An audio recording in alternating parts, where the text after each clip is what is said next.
The history of the world is the history of the warfare between secret societies. Ishmael Reed, Mumbo Jumbo. It was the year when they finally immanentized the eschaton.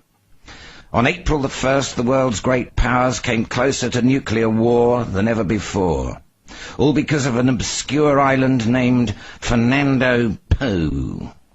By the time international affairs returned to their normal Cold War level, some wits were calling it the most tasteless April Fool's joke in history. I happen to know all the details about what happened, but I have no idea how to recount them in a manner that will make sense to most readers. For instance, I'm not even sure who I am, and my embarrassment on that matter makes me wonder if you will believe anything I reveal. Worse yet, I am at the moment very conscious of a squirrel in Central Park, just off 68th Street in New York City, that is leaping from one tree to another. And I think that happens on the night of April the 23rd, or is it the morning of April the 24th? But fitting the squirrel together with Fernando Poo is, for the present, beyond my powers. I beg your tolerance. There is nothing I can do to make things any easier for any of us, and you will have to accept being addressed by a disembodied voice, just as I accept the compulsion to speak out, even though I am painfully aware that I am talking to an invisible, perhaps non-existent audience. Wise men have regarded the earth as a tragedy, a farce, even an illusionist's trick. But all, if they are truly wise and not merely intellectual rapists, recognize that it is certainly some kind of stage in which we all play roles, most of us being very poorly coached and totally unrehearsed before the curtain rises. Is it too much if I ask tentatively that we agree to look upon it as a circus? A touring carnival wandering about the sun for a record season of 4 billion years and producing new monsters and miracles, hoaxes and bloody mishaps, wonders and blunders, but never quite entertaining the customers well enough to prevent them from leaving one by one and returning to their homes for a long and bored winter's sleep under the dust. Then say, for a while at least, that I have found an identity as ringmaster. But that crown sits uneasily on my head, if I have a head, and I must warn you that the troupe is small for a universe this size, and many of us have to double or triple our stints, so you can expect me back in many other guises. Indeed, do many things come to pass?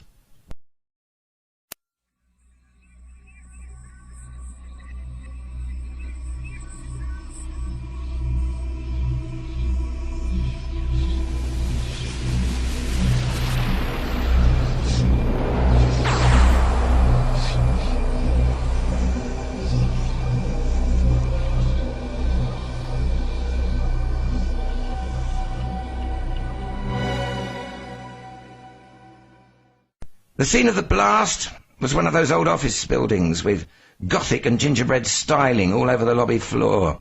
In the dim light of the hour, it reminded me of the shadowy atmosphere of Charlie Chan in the Wax Museum.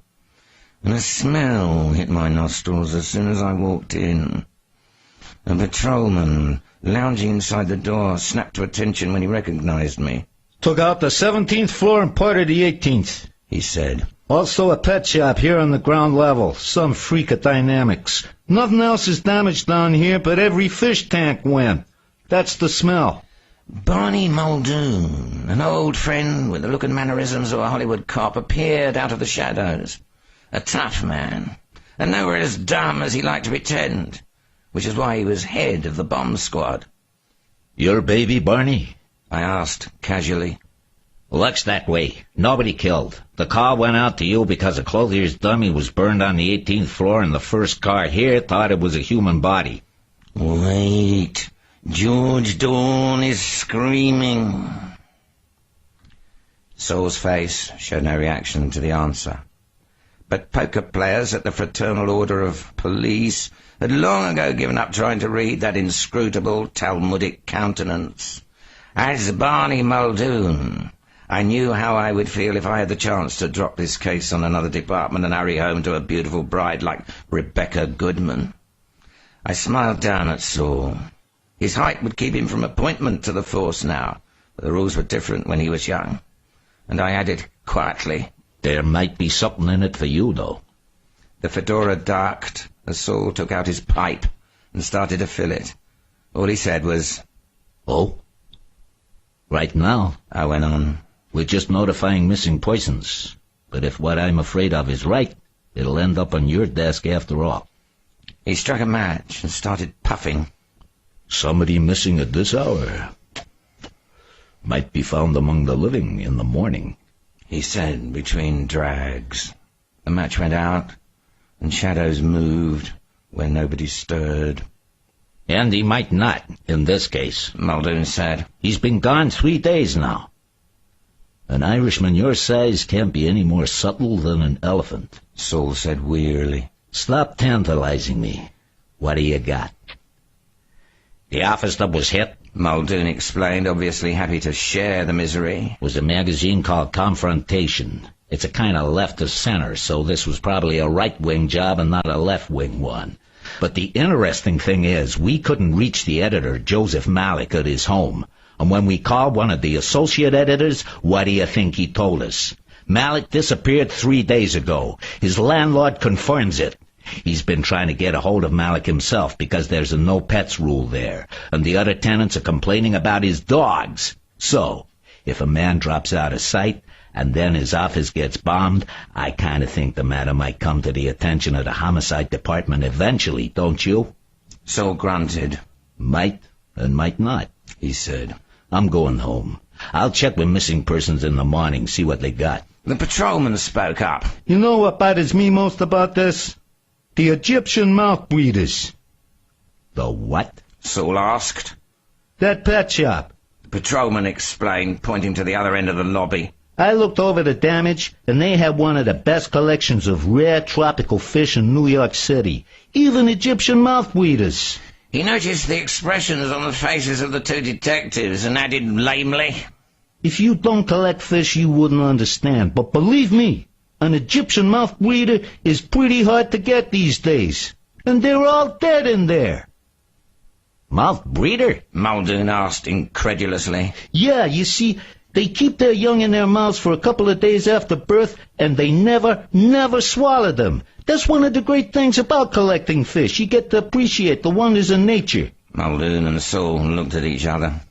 It's inspiring, Muldoon said finally, to have so many college graduates on the force these days. The elevator door opened, and Dan Pricefixer, a red-headed young detective on Muldoon's staff, emerged carrying a metal box. I think this is important, Barney. He began immediately, with just a nod to Saul. Damned important. I found it in the rubble, and had been partly blown open, so I looked inside. And? Muldoon prompted.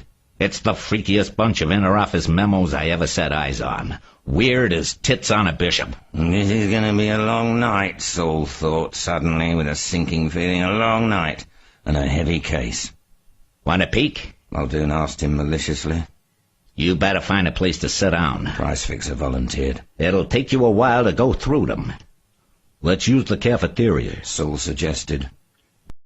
Saul removed his hat and ran a hand through his grey hair pensively as Muldoon read the first two memos in one quick scan.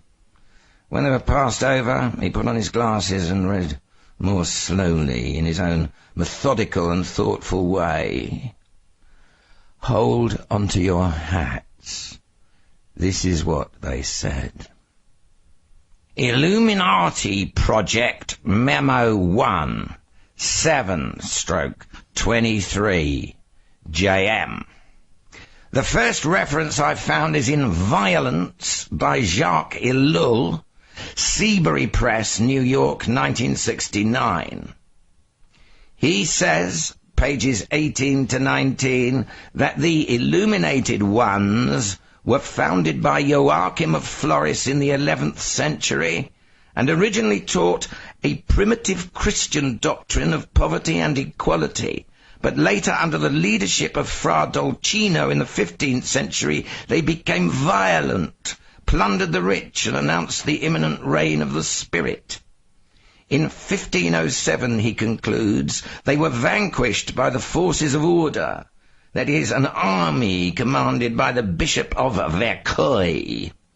He makes no mention of any Illuminati movement in earlier centuries or in more recent times. I'll have more later today. Pat. P.S. I found a little more about Joachim of Floris in the back files of the National Review. William Buckley and his cronies think Joachim is responsible for modern liberalism, socialism and communism. They've condemned him in fine theological language. He committed the heresy, they say, of immanentizing the Christian eschaton. Do you want me to look that up in a technical treatise on Thomism? I think it means bringing the end of the world closer, sort of. Illuminati Project Memo 2, 7/23, JM.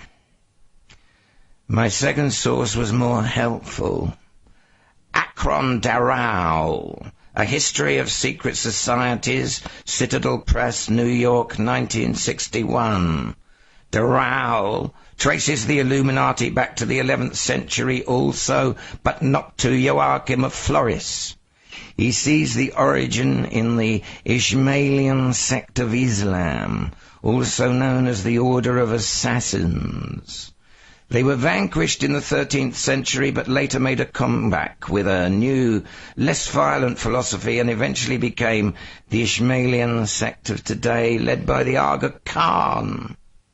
However, in the 16th century in Afghanistan, the illuminated ones, Roshinaya, picked up the original tactics of the Order of Assassins. They were wiped out by an alliance of the Moguls and Persians, pages 220 to 223. But the beginning of the 17th century saw the foundation of the illuminated ones of Spain, the Alumbrados, condemned by an edict of the Grand Inquisition in 1623. In 1654, the illuminated Guerinettes came into public notice in France. And finally, the part you're most interested in. The Bavarian Illuminati was founded on May Day, 1776, in Ingolstadt, Bavaria, by Adam Weishaupt, a former Jesuit. Documents still extant show several points of resemblance between the German and Central Asian Illuminists, points that are hard to account for on grounds of pure coincidence, page 255. Weishaupt's Illuminati was suppressed by the Bavarian government in 1785. Darrow also mentions the Illuminati of Paris in the 1880s, but suggests it was simply a passing fad. He does not accept the notion that the Illuminati still exist today. This is beginning to look big. Why are we keeping the details from George? Pat. Saul and Muldoon exchanged glances. Let's see the next one, Saul said. He and Muldoon read together Illuminati Project Memo 3, 7/24, JM. The Encyclopaedia Britannica has little to say on the subject, 1966 edition, volume 11, Halikatu Impala, page 1094. Illuminati, a short-lived movement of Republican free thought founded on May Day 1776 by Adam Weishaupt, professor of canon law at Ingolstadt and a former Jesuit. From 1778 onward, they began to make contact with various Masonic lodges, where, under the impulse of A. Knigger, QV, one of their chief converts, they often managed to gain a commanding position. The scheme itself had its attractions for literary men like Goethe and Herder, and even for the reigning dukes of Gotha and Weimar. The movement suffered from internal dissension and was ultimately banned by an edict of the Bavarian government in 1785. pat. Saul paused. I'll make you a bet, Barney, He said quietly. The Joseph Malik who vanished is the JM these memos were written for. Sure, Muldoon replied scornfully. These Illuminati characters are still around and they got him. Honest to God, Saul. He added. I appreciate the way your mind usually pole vaults ahead of the facts, but you can ride a hunch just so far when you're starting from nothing. We're not starting from nothing, Saul said softly. Here's what we've got to start with. 1. He held up a finger. A building is bombed. 2. Another finger. An important executive disappeared 3 days before the bombing. Already there's an inference, or 2 inferences. Somebody got him, or else he knew something was coming for him and he ducked out. Now, look at the memos. Point 3. He held up another finger. A standard reference work. The Encyclopedia Britannica seems to be wrong about when the Illuminati came into existence. They say 18th century Germany, but the other memos trace it back to, let's see, Spain in the 17th century, France in the 17th century, and then in the 11th century back to Italy, and halfway across the world to Afghanistan. So, we've got a second inference. If the Britannica is wrong about when the thing started, they may be wrong about when it ended. Now, put these 3 points and 2 inferences together, and the Illuminati got the editor and blew up his office. Nuts! I still say you're going too fast. Maybe I'm not going fast enough, Saul said. An organization that has existed for a couple of centuries minimum and kept its secrets pretty well hidden most of that time might be pretty strong by now.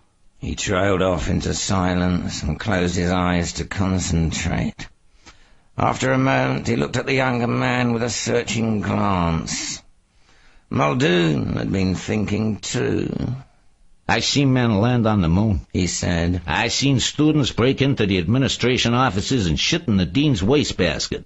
I've even seen nuns in miniskirts. But this international conspiracy existing in secret for 800 years, it's like opening a door in your own house and finding James Bond and the President of the United States personally shooting it out with Fu Manchu and the 5 original Marx Brothers.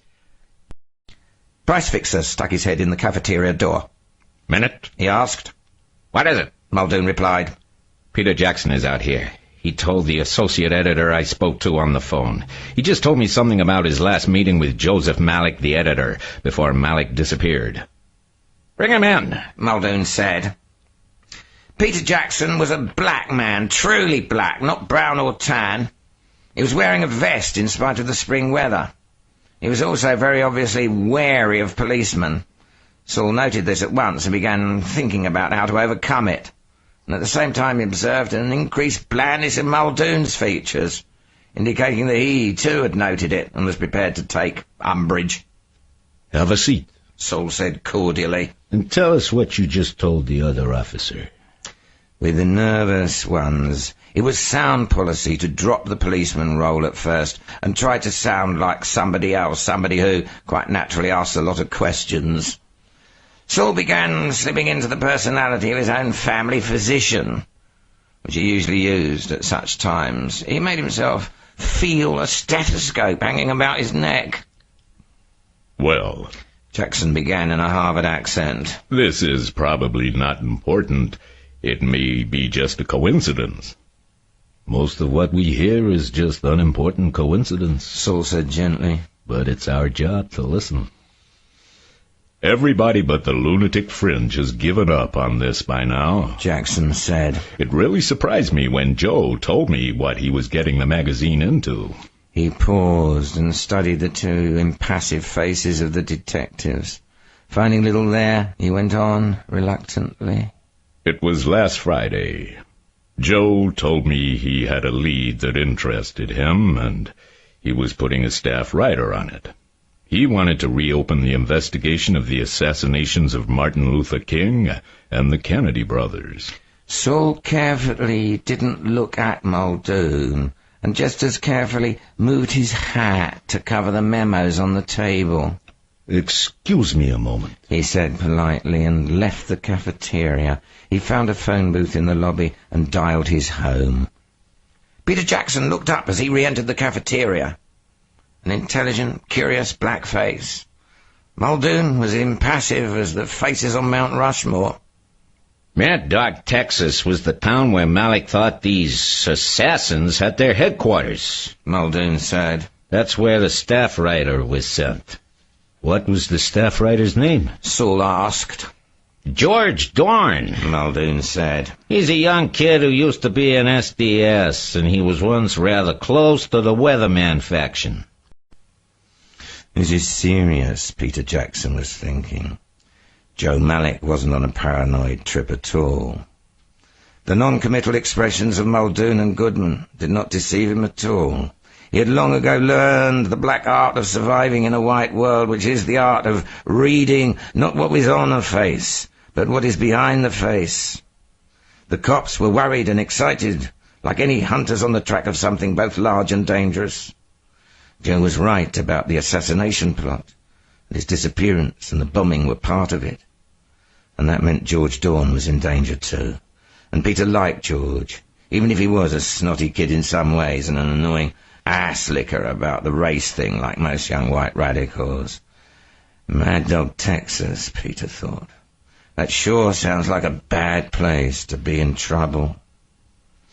Almost 50 years before, a habitual bank robber named Harry Pierpont approached a young convict in Michigan City Prison and asked him, Do you think there might be a true religion?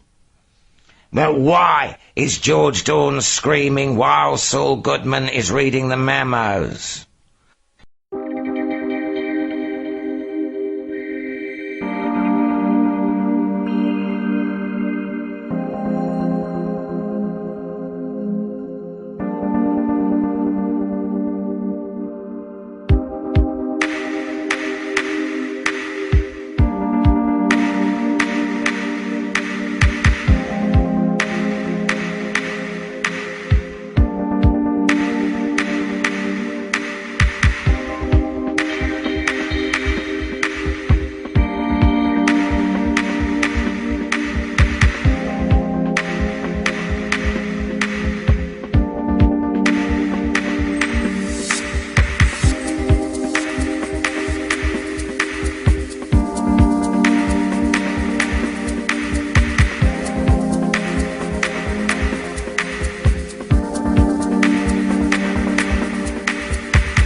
Saul is no longer human.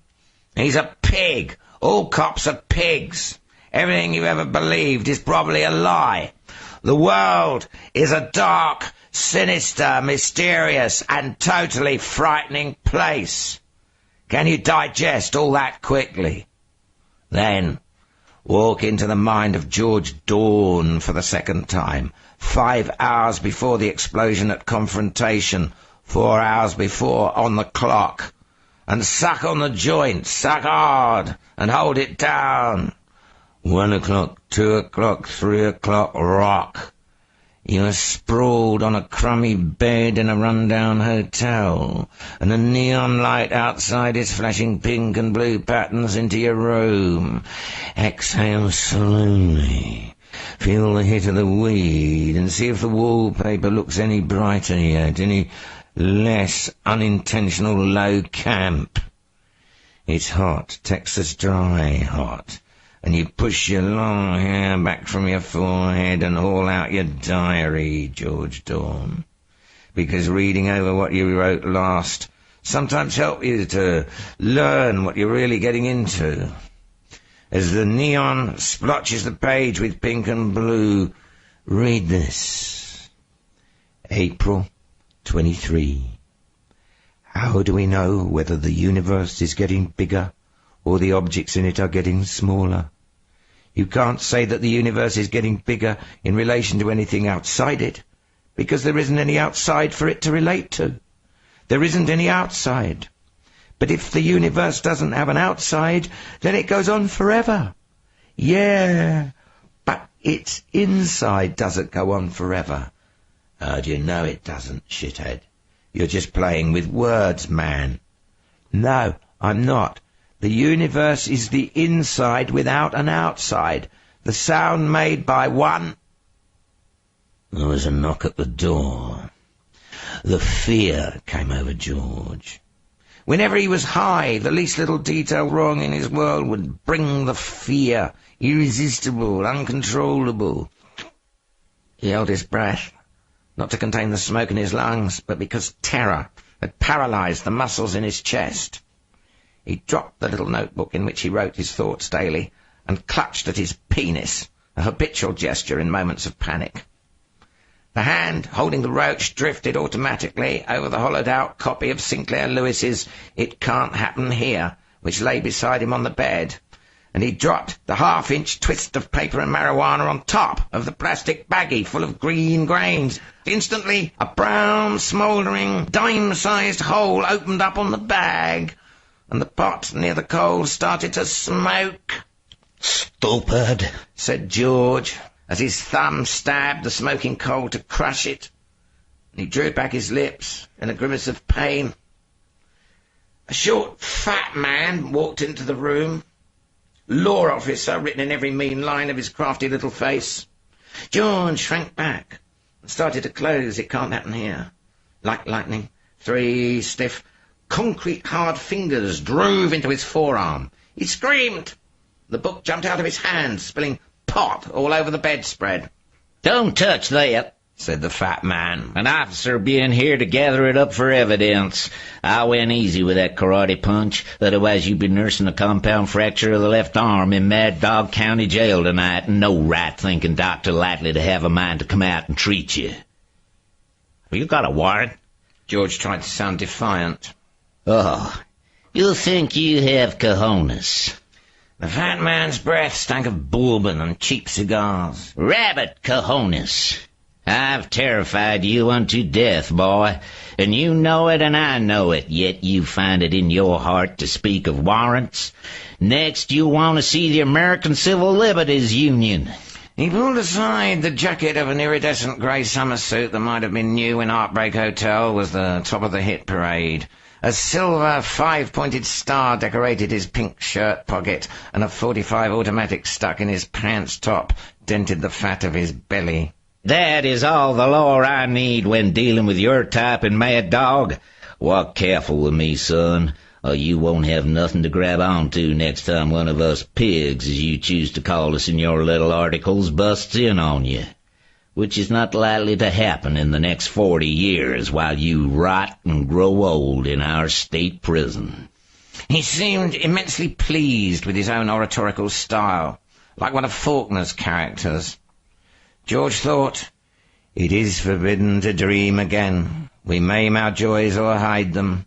Horses are made of chromium steel, and little fat men shall ride them," he said. You can't hit me with 40 years for possession, and grass is legal in most other states. This law is archaic and absurd. "Shit and onions, boy. You got too much of the killer weed there to call it mere possession. I call it possession with intent to sell. And the laws of this state are stern, and they are just, and they are our laws, and we know what that weed can do.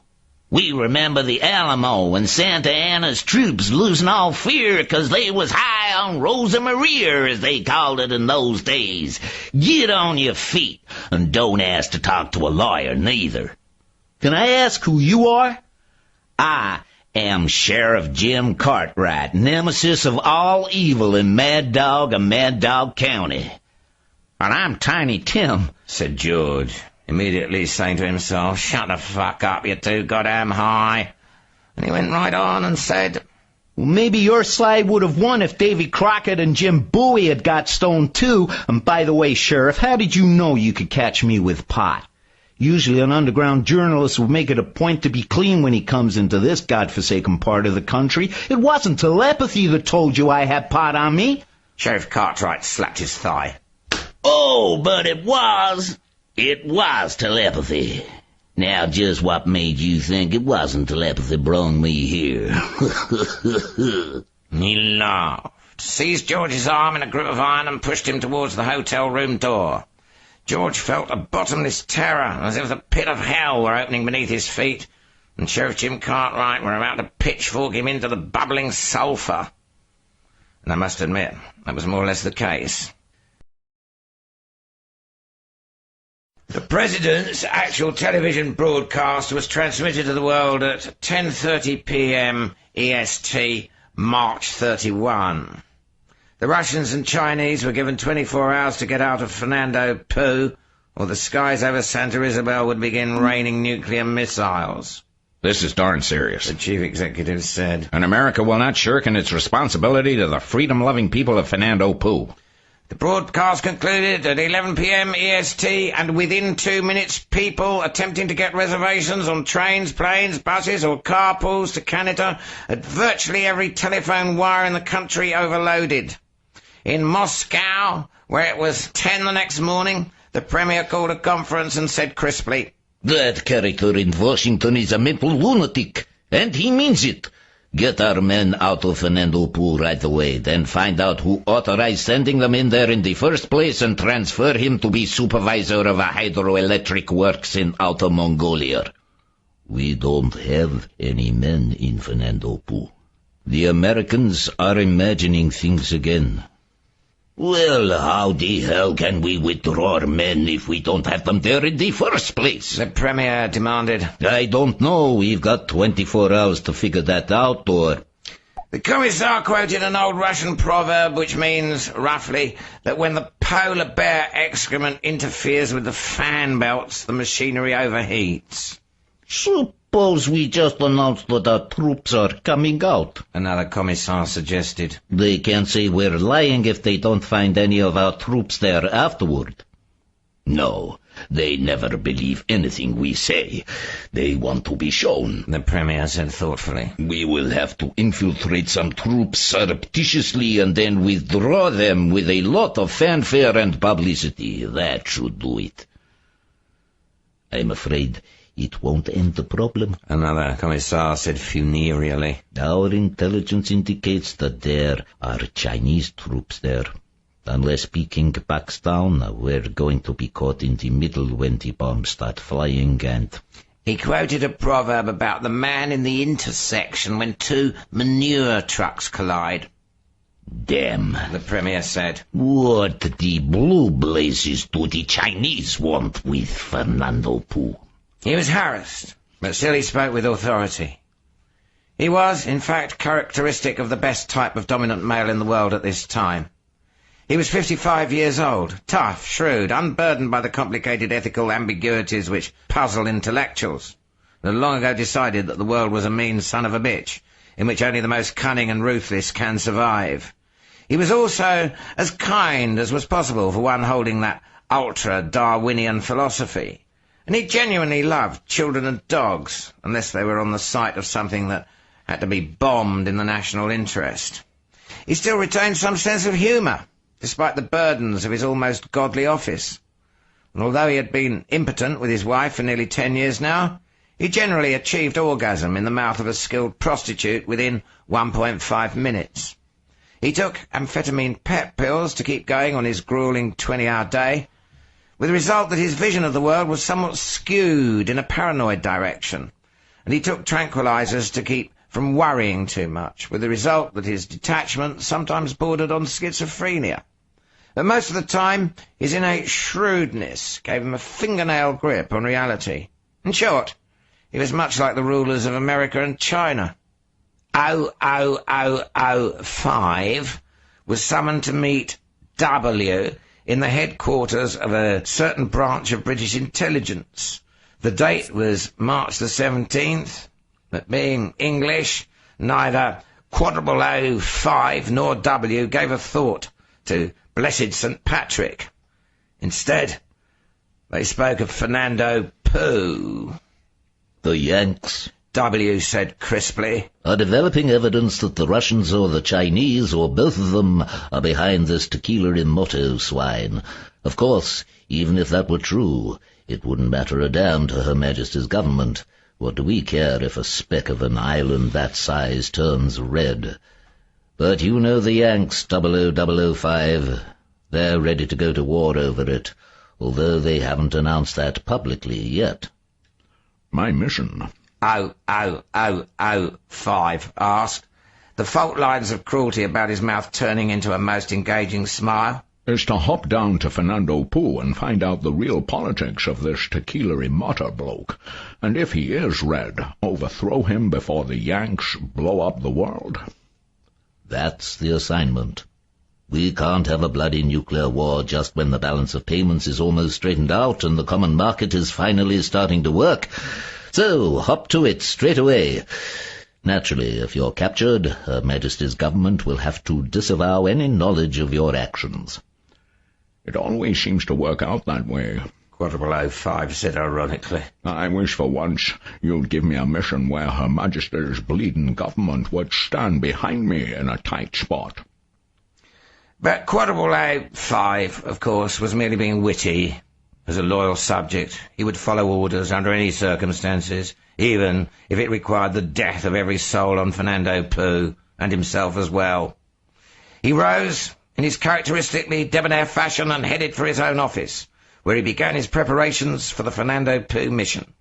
His first step was to check his personal worldwide travel notebook, seeking the bar in Santa Isabel, which came closest to serving a suitable martini, and the restaurant most likely to prepare an endurable lobster Newburg. To his horror, there was no such bar, and no such restaurant. Santa Isabel was bereft of social graces. I say, 00005 muttered. This is going to be a bit thick. But he cheered up quickly, for he knew that Fernando Poo would be equipped at least with a bevy of tawny-skinned or coffee-coloured females, and such women were the holy grail to him. Besides, he had already formed his own theory about Fernando Poo. He was convinced that bugger, blowhards, unreformed gangsters, goons, and espionage renegades, an international conspiracy of criminals and double agents, led by the infamous and mysterious Eric the Red Blowhard, was behind it all. 00005 had never heard of the Illuminati. In fact, 00005, despite his dark hair, combed straight back, his piercing eyes, his cruel and handsome face, his trim athlete's body, and his capacity to penetrate any number of females and defenestrate any number of males in the course of duty, was not really an ideal intelligence agent. He had grown up reading Ian Fleming novels, and one day, at the age of 21, looked in the mirror decided he was everything a Fleming hero should be, and started a campaign to get into the spy game. After 14 years in bureaucratic burrowing, he finally arrived in one of the intelligence services. But it was much more the kind of squalid and bumbling organisation in which Harry Palmer had toiled his cynical days away than it was a birth of bondage. Nevertheless, 00005 did his best to refurbish and glamorise the scene, and, perhaps because God looks after fools, he hadn't managed to get himself killed in any of the increasingly bizarre missions to which he was assigned. The missions were all weird at first because nobody took them seriously. They were all based on wild rumours that had to be checked out just in case there'd be some truth in them. But later it was realised that 00005's peculiar schizophrenia was well suited to certain real problems, just as the schizoid of the more withdrawn type is ideal for a sleeper agent, since he could easily forget what was conventionally considered his real self. Of course, nobody at any time ever took bugger seriously, and behind his back, 00005's obsession with this organisation was a subject of much interdepartmental humour.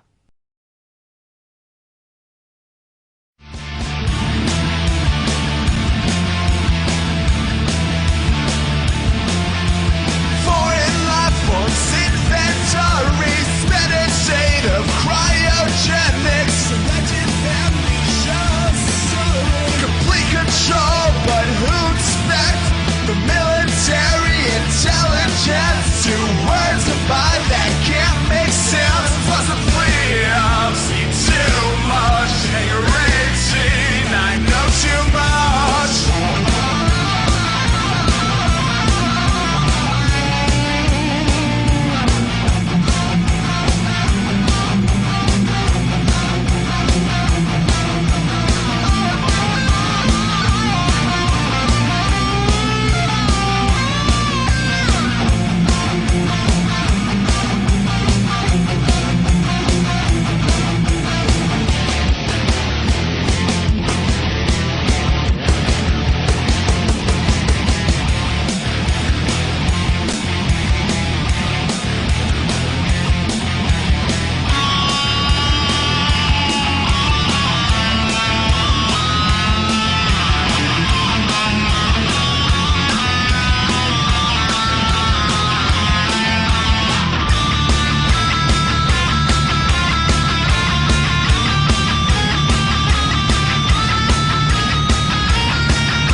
It is our duty, our sacred duty, to defend Fernando Poo. Atlanta Hope was telling a cheering crowd in Cincinnati that very day. Are we to wait until the godless Reds are right here in Cincinnati?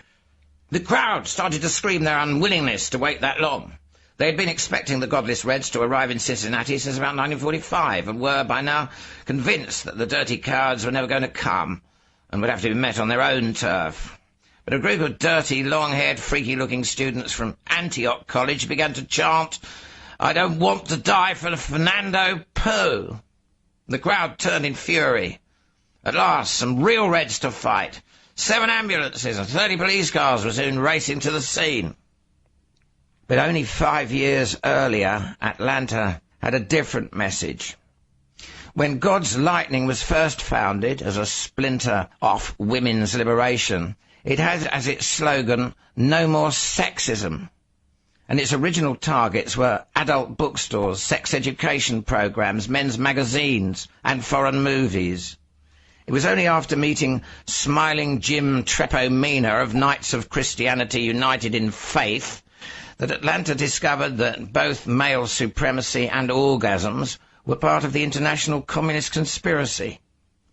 It was at that point, really, that God's Lightning and Orthodox Women's Lib totally parted company. for the orthodox faction just then were teaching that male supremacy and orgasms were part of the international capitalist conspiracy. Fernando Poo? The President of the United States told reporters, even as Atlanta was calling for all-out war, will not become another Laos or another Costa Rica. When are we going to get our troops out of Laos? A reporter from the New York Times asked quickly. But a man from the Washington Post asked just as rapidly, And when are we going to get our troops out of Costa Rica? Our present plans for withdrawal are going forward according to an orderly schedule. The President began. But in Santa Isabel itself, as Tequila Remota underlined a passage in Machiavelli, 0005 concluded a shortwave broadcast to a British submarine lying 17 miles off the coast of the island. The Yanks have gone absolutely bonkers, I'm afraid. I've been here 9 days now, and I'm absolutely convinced there is not one Russian or Chinese agent in any way involved in Generalissimo Tequila Remota, nor are there any troops of either of those governments hiding anywhere in the jungles. However, Bugger is definitely running a heroin smuggling ring here, and I would like permission to investigate that. The permission was to be denied. Old W, back at Intelligence HQ in London, knew that 0005 was a bit bonkers about Bugger himself, and imagined that it was involved in every mission he undertook.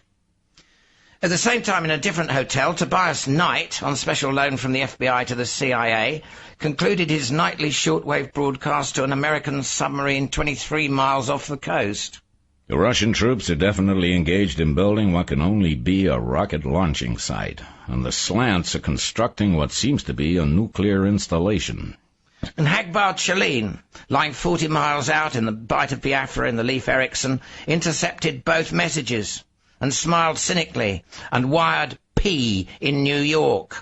Activate Malik and prepare Dawn. There are Swedish and Norwegian kids, Danes, Italians and French kids, Greeks, even Americans. George and Hagbard moved through the crowd trying to estimate its number. 200,000, 300,000, 500,000. Peace symbols dangling about every neck. Nudes with body paint. Nudes without body paint. Long and dangling hair on boys and girls alike. And over all of it, the hypnotic and unending beat. Woodstock Europa, Hagbard says dryly. the last and final Walpurgisnacht, and Adam Weishaupt's erosion, finally realized. We're gonna rock, rock, rock till broad daylight. It's the League of Nations. George says. A young people's League of Nations. Hagbard isn't listening. Up there, He points. to the northwest, is the Rhine, where Lorelei was supposed to sit and sing her deadly songs. There'll be deadlier music on the Danube tonight. We're gonna rock around the clock tonight. But that was still 7 days in the future. And now, George lies unconscious in Mad Dog County Jail. And it began, that phase of the operation, as Hagbard called it, over 30 years before, when a Swiss chemist named Hoffman climbed on his bicycle and pedaled down a country road into new dimensions. And will they all come back? George asked. All of them, Hagbard answered tightly. when the beat reaches the proper intensity. Unless we can stop it.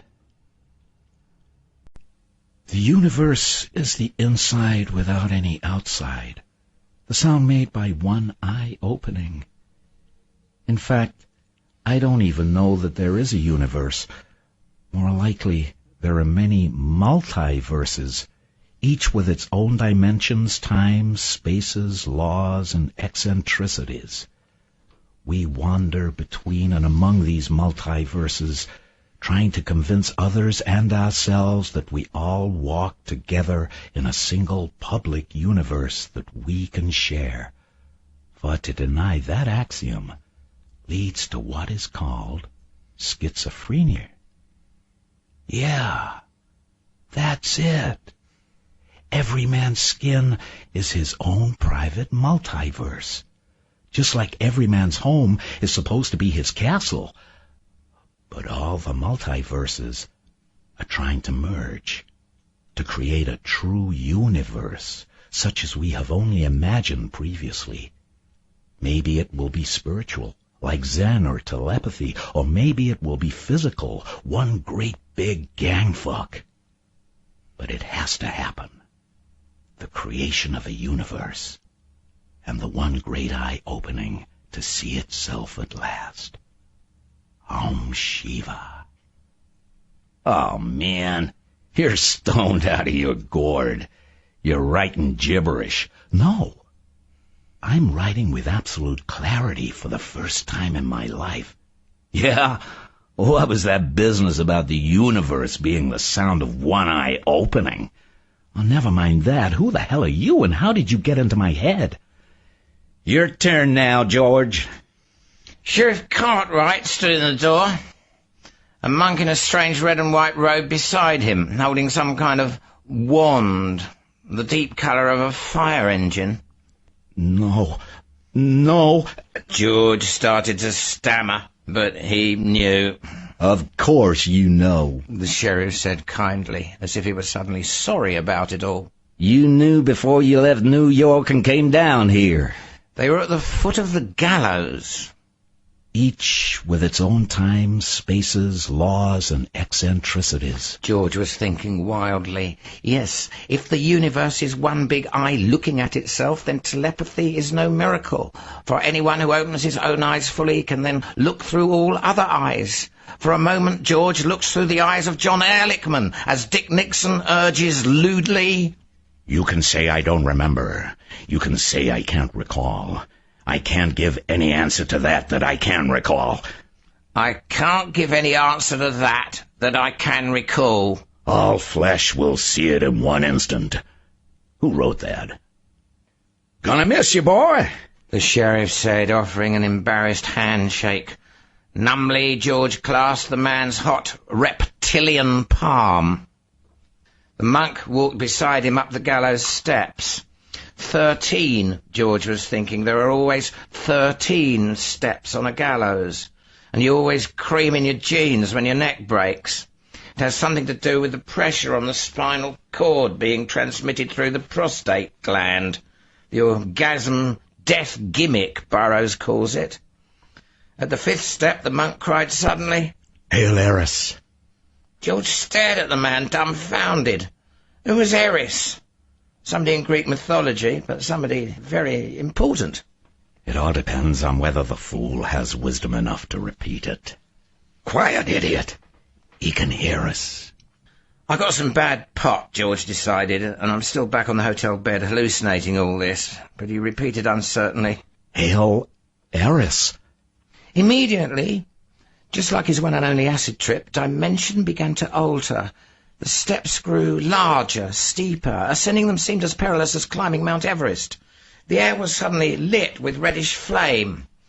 Definitely, George thought, some weird and freaky pot. And then for some reason he looked upward. Each step was now higher than an ordinary building. He was near the bottom of a pyramidal skyscraper of 13 colossal levels. And at the top, and at the top, and at the top, one enormous eye, a ruby and demonic orb of cold fire without mercy or pity or contempt, and it looked at him and into him and through him. George Dorn awoke screaming. He lay on the floor of his cell in Mad Dog County Jail. Terror tactics, he thought. They were out to break him, a task which was beginning to look easy. But they were covering up the evidence as they went along. There was no light through the cell window. It was therefore still night. He hadn't slept, but merely fainted. George started with an old gimmick. A piece torn off the tail of his shirt gave him a writing tablet. The point of his shoelace became a temporary pen. His own saliva, spat onto the polish of the shoes themselves, created a substitute ink. Laboriously, after a half hour, he had his message written. Whoever finds this $50 bill to call Joe Malik, New York City, and tell him George Dorn, held without lawyer, Mad Dog County Jail. The message shouldn't land too close to the jail, so George began looking for a weighted object. In 5 minutes he decided on a spring from the bunk mattress. It took him 17 minutes more to pry it loose. After the missile was hurled out the window, probably George knew to be found by somebody who would immediately turn it over to Sheriff Jim Cartwright, he began thinking of alternate plans. He found, however, that instead of devising schemes for escape or deliverance, his mind insisted on going off in an entirely different direction. The face of the monk from his dream pursued him. He had seen that face somewhere before, he knew, but where? Somehow the question was important. He began trying in earnest to recreate the face and identify it. James Joyce, H.P. Lovecraft, and a monk in a painting by Fra Angelico all came to mind. It was none of them, but it looked somehow a little like each of them. Suddenly, tired and discouraged, George slouched back on the bunk and let his hand lightly clutch his penis through his trousers. Heroes of fiction don't jack off when the going gets rough, he reminded himself. Well, hell, he wasn't a hero, and this wasn't fiction. Then the machine gun fire started.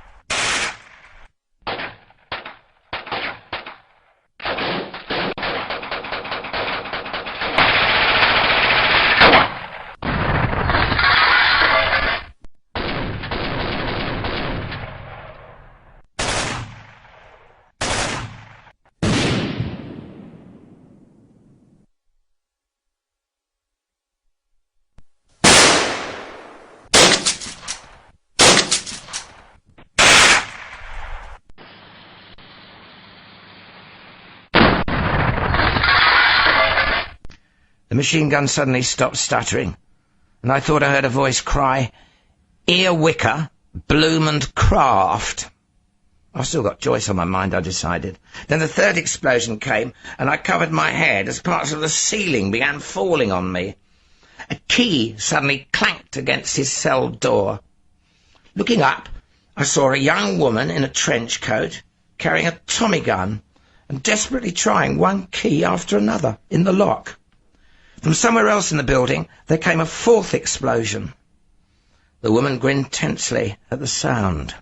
"Commie motherfuckers," she muttered, still trying keys. "Who the hell are you?" I finally asked hoarsely. "Never mind that now," she snapped. "We've come to rescue you, isn't that enough?" Before I could think of a reply, the door swung open. "Quick," she said. "This way."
Choices. 1. It is all true, exactly as the memo suggests. 2. It is partly true and partly false. 3. It is all false, and there is no secret society that has endured from 1090 AD to the present. Well, it isn't all true. Mayor Daley never said Ewiger Blumenkräfte to Senator Ribikoff. Saul had read in the Washington Post a lip reader's translation of Daley's diatribe, and there was no German in it, although there was obscenity and anti-Semitism. The Weishaupt Washington impersonation theory also had some flaws. In those days, before plastic surgery, such an undetected assumption of the identity of a well-known figure was especially hard to credit, despite the circumstantial evidence quoted in the memos. 2 strong arguments against choice 1. The memos are not all true. How about choice 3? The Illuminati might not be a straight, unbroken line from the first recruit gathered by old Hassani Sabah to the person who bombed confrontation. It might have died and lain dormant for a term, like the Ku Klux Klan between 1872 and 1915. And it might have gone through such breakups and resurrections more than once in 8 centuries. But linkages of some sort, however tenuous, reached from the 11th century to the 20th, from the Near East to Europe and from Europe to America. Saul's dissatisfaction with official explanations of recent assassinations, the impossibility of making any rational sense out of current American foreign policy, and the fact that even historians who vehemently distrusted all conspiracy theories acknowledged the pivotal role of secret Masonic lodges in the French Revolution. All these added weight to the rejection of choice 3. Besides, the Masons were the first group, according to at least 2 of the memos, infiltrated by Weishaupt. Choice 1 is definitely out, then. And choice 3 almost certainly equally invalid. Choice 2, therefore, is most probably correct. The theory in the memos is partly true and partly false. But what, in essence, is the theory? And which part of it is true? Which part false? Saul lit his pipe, closed his eyes, and concentrated. The theory, in essence, was that the Illuminati recruited people through various fronts, turned them onto some sort of illuminizing experience through marijuana, or some special extract of marijuana, and converted them into fanatics willing to use any means necessary to illuminize the rest of the world. Their aim, obviously, is nothing less than the total transformation of humanity itself, along the lines suggested by the film 2001, or by Nietzsche's concept of the Superman. In the course of this conspiracy, the Illuminati, according to Malik's hints to Jackson, was systematically assassinating every popular political figure who might interfere with their program. Saul thought suddenly of Charlie Manson, and of the glorification of Manson by the Weatherman and Morituri bombers. And he thought of the popularity of pot smoking and of the slogan, "By any means necessary," with contemporary radical youth even outside Weatherman. And he thought of Nietzsche's slogans, "Be hard. Whatever is done for love is beyond good and evil. Above the ape is man, and above man the Superman. Forget not thy whip." Despite of his own logic, which had proved that Malik's theory was only partly true, Saul Goodman, a lifelong liberal, suddenly felt a pang of typically right-wing terror toward modern youth. He reminded himself that Malik seemed to think the conspiracy emanated chiefly from Mad Dog, and that was God's lightning country down there. God's lightning had no fondness for marijuana or for youth or for the definitely anti-Christian overtones of the Illuminati philosophy. Besides, Malik's sources were only partly trustworthy, and there were other possibilities. The Shriners, for instance, were part of the Masonic movement, were generally right-wing, had their own hidden rites and secrets, and used Arabic trappings that might well derive from Hassani Sabah or the Roshinea of Afghanistan. Who could say what secret plots were hatched at Shriner conventions? No, that was the intuitive pole vaulter in the right lobe at work again. And right now, Saul was concerned with the plodding logician in the left lobe. The key to the mystery was in getting a clearer definition of the purpose of the Illuminati. Identify the change they were trying to accomplish in man and in his society, and then you would be able to guess, at least approximately, who they were. Their aim was English domination of the world, and they were Rhodes scholars, according to the Birchers. That idea obviously belonged with Saul's own whimsy about a worldwide Shriner conspiracy. What then? The Italian Illuminati under Fra Dolcino wanted to redistribute the wealth, but the international bankers mentioned in the Playboy letter presumably wanted to hold on to their wealth. Weishaupt was a free thinker, according to the Britannica, and so were Washington and Jefferson. But Sabah and Joachim of Florence were evidently heretical mystics of the Islamic and Catholic traditions, respectively. So picked up the 9th memo, deciding to get more facts or pretended facts before analyzing further. And then it hit him. Whatever the Illuminati were aiming at had not been accomplished. Proof, if it had, they would not still be conspiring in secret. Since almost everything has been tried in the course of human history, find out what hasn't been tried, at least not on a large scale, and that will be the condition to which the Illuminati are trying to move the rest of mankind. Capitalism had been tried. Communism had been tried. Even Henry George's single tax has been tried in Australia. Fascism, feudalism, mysticism have been tried. Anarchism has never been tried. Anarchism was frequently associated with assassinations. It had an appeal for free thinkers, such as Kropotkin and Bakunin, but also for religious idealists like Tolstoy and Dorothy Day of the Catholic worker movement. Most anarchists hoped, Joachim-like, to redistribute the wealth. But Rebecca had once told him about a classic of anarchist literature, Max Stirner's The Ego and His Own, which had been called The Billionaire's Bible, because it stressed the advantages the rugged individualist would gain in a stateless society. And Cecil Rhodes was an adventurer before he was a banker.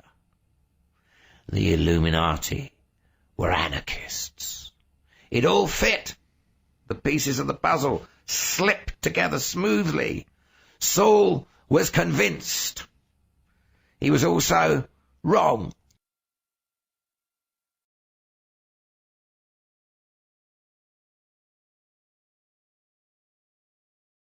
The second trip, or Chokmah, Hopalong Horus rides again. Hang on for some metaphysics. The anaristic principle is that of order. The eristic principle is that of disorder. On the surface, the universe seems, to the ignorant, to be ordered. This is the anaristic illusion. Actually, what order is there is imposed on primal chaos in the same sense that a person's name is draped over his actual self. It is the job of the scientist, for example, to implement this principle in a practical manner, and some are quite brilliant at it. But on closer examination, order dissolves into disorder, which is the eristic illusion. Malaclips the Younger, KSC, Principia Discordia. In Chicago, Simon Moon was listening to the birds begin to sing and waiting for the first cinnamon rays of dawn as Mary Lou Cervix slept beside him. His mind was active, thinking about pyramids and rain gods and sexual yoga and fifth-dimensional geometries, but thinking mostly about the Ingolstadt Rock Festival and wondering if it would all happen as Hagbard Chelene had predicted. 2 blocks north in space and over 40 years back in time, Simon's mother heard pistol shots as she left Wobbly Hall. Simon was a second-generation anarchist and followed the crowd to gather in front of the Biograph Theatre, where a man lay bleeding to death in the alley. And the next morning, July 23rd, 1934, Billy Frechette, in her cell at Cook County Jail, got the news from a matron. In this white man's country, I am the lowliest of the lowly, subjugated because I am not white, and subjugated again because I am not male. I am the embodiment of all that is rejected and scorned, the female, the coloured, the tribe, the earth, all that has no place in this world of white male technology. I am the tree that is cut down to make room for the factory that poisons the air. I am the river filled with sewage. I am the body that the mind despises. I am the lowliest of the lowly, the mud beneath your feet. And yet, of all the world, John Dillinger picked me to be his bride. He plunged within me into the very depths of me. I was his bride, not as your wise men and churches and governments know marriage, but we were truly wed. As the tree is wed to the earth, the mountain to the sky, the sun to the moon. I held his head to my breast and tousled his hair as if it were sweet as fresh grass, and I called him Johnny. He was more than a man. He was mad but not mad, not as a man may go mad when he leaves his tribe and lives among hostile strangers, and is mistreated and scorned. He was not mad as all other white men are mad because they have never known a tribe. He was mad as a god might be mad. And now they tell me he is dead. Simon, in fact, had what can be called a funky education. I mean, man, when your parents are both anarchists, the Chicago public school system is going to do your head absolutely no good at all. Feature me in a 1956 classroom with Eisenhower's Moby Dick face on one wall and Nixon's Captain Ahab glare on the other, and in between, standing in front of the inevitable American rag, Miss Doris Day or her elder sister, telling the class to take home a leaflet explaining to their parents why it's important for them to vote. My parents don't vote, I say. Well, this leaflet will explain to them why they should, she tells me with the real authentic Doris Day sunshine and Kansas cornball smile. It's early in the term and she hasn't heard about me from the last semester teacher. I really don't think so, I say politely. They don't think it makes any difference whether Eisenhower or Stevenson is in the White House. They say the orders will still come from Wall Street. It's like a thundercloud. All the sunshine goes away. They never prepared her for this in the school where they turn out all these Doris Day replicas. The wisdom of the fathers is being questioned. She opens her mouth and closes it and opens and closes it and finally takes such a deep breath that every boy in the room, we're all on the cusp of puberty, gets a hard-on from watching her breasts heave up and slide down again. I mean, they're all praying, except me, I'm an atheist of course, that they won't get called on to stand up. If it wouldn't attract attention, they'd be clubbing their dicks down with their geography books. That's the wonderful thing about this country. She finally gets out. Even people with opinions like that can say what they want without going to jail.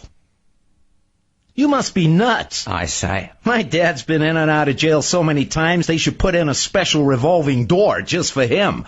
My mom, too. You ought to go out with subversive leaflets in this town and see what happens. Then, of course, after school, a gang of patriots, with the odds around 7-1, beat the shit out of me and make me kiss their red, white and blue totem. It's no better at home. Mom's an anarcho-pacifist, Tolstoy and all that, and she wants me to say I didn't fight back. Dad's a wobbly and wants to be sure that I've hurt some of them at least, and at least as bad as they hurt me. After they yell at me for a half hour, they yell at each other for 2. Bakunin said this, and Kropotkin said that, and Gandhi said the other, and Martin Luther King is the saviour of America, and Martin Luther King is a bloody fool who's selling his people an opium utopia and all that jive. Go down to Wobbly Hall or Solidarity Bookstore and you'll still hear the same debate, doubled, redoubled, in spades and vulnerable. So naturally I start hanging out on Wall Street and smoking dope, and pretty soon I'm the youngest living member of what they call the Beat Generation, which does not improve my relations with school authorities. But at least it's a relief from all that patriotism and anarchism. By the time I'm 17, and they shot Kennedy and the country starts coming apart at the seams, we're not beatniks anymore, we're hippies. And the thing to do is to go to Mississippi. Did you ever go to Mississippi? You know what Dr. Johnson said about Scotland?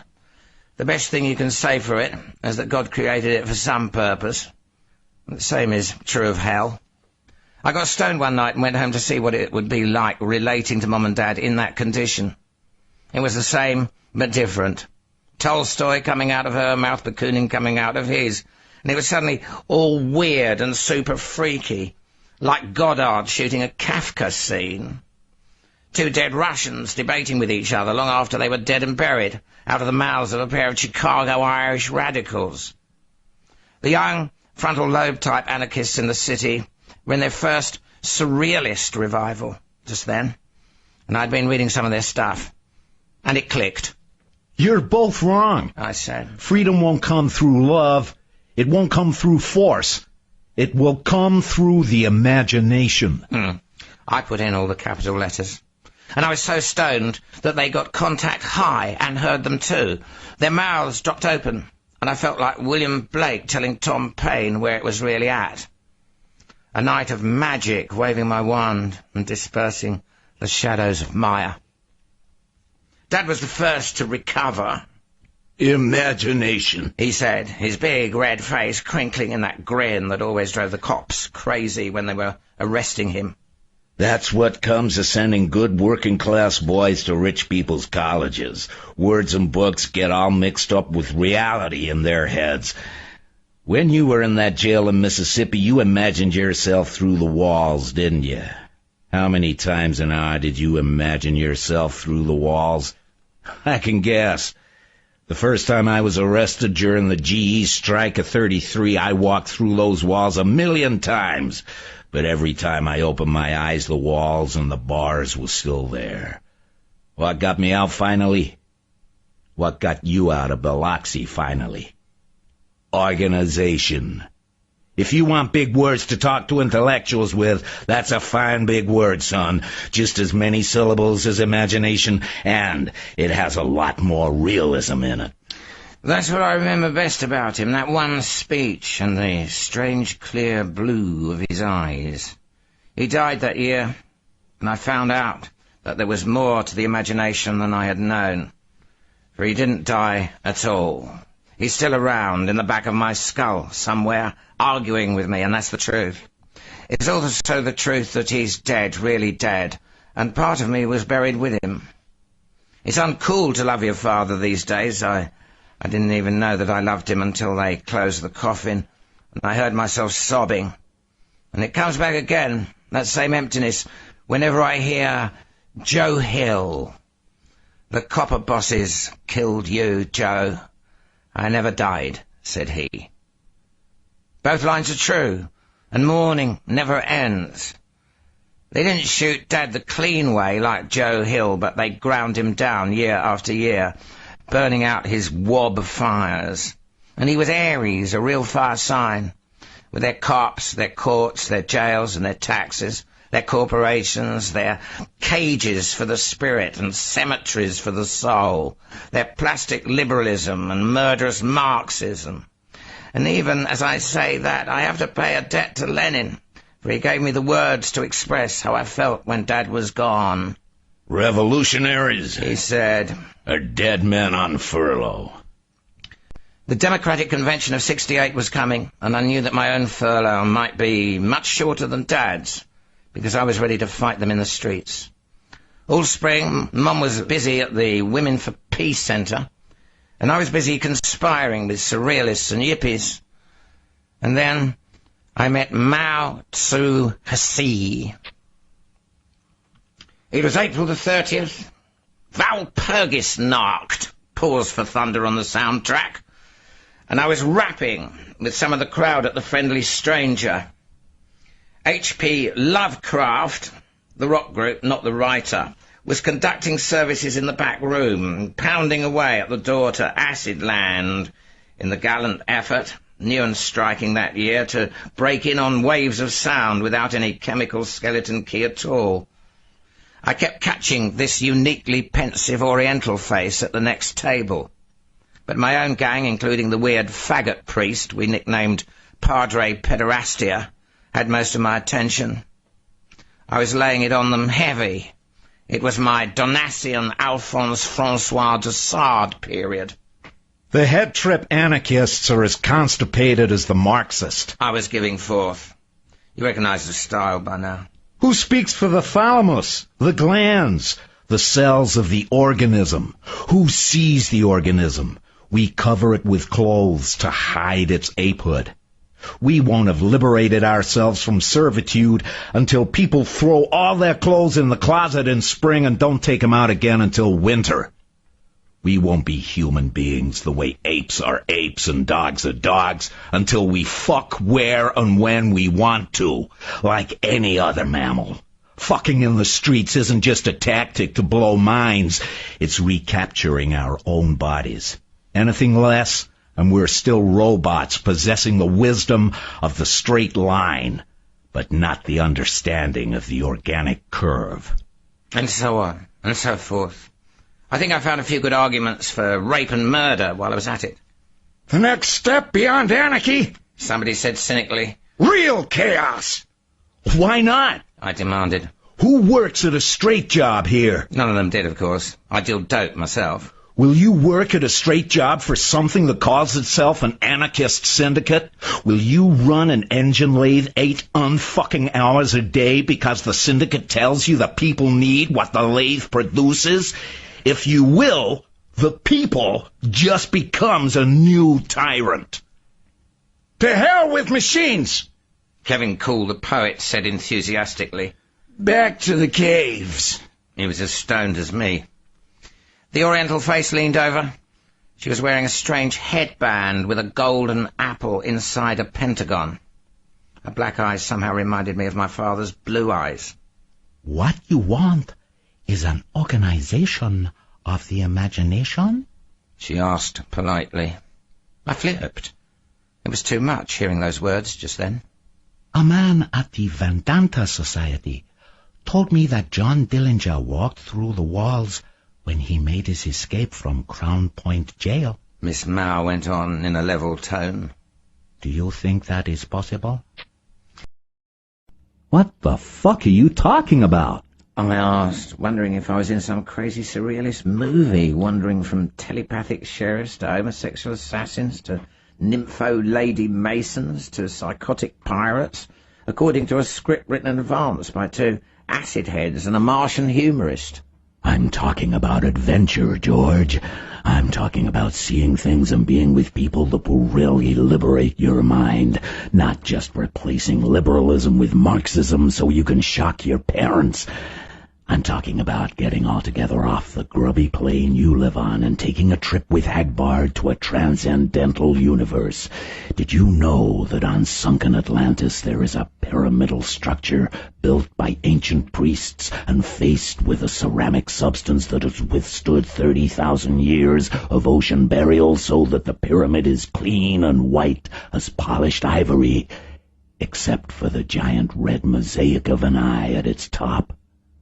I find it hard to believe that Atlantis ever existed, I said. In fact, I shook my head angrily. You're conning me into qualifying that The fact is, I simply don't believe Atlantis ever existed. This is pure bullshit.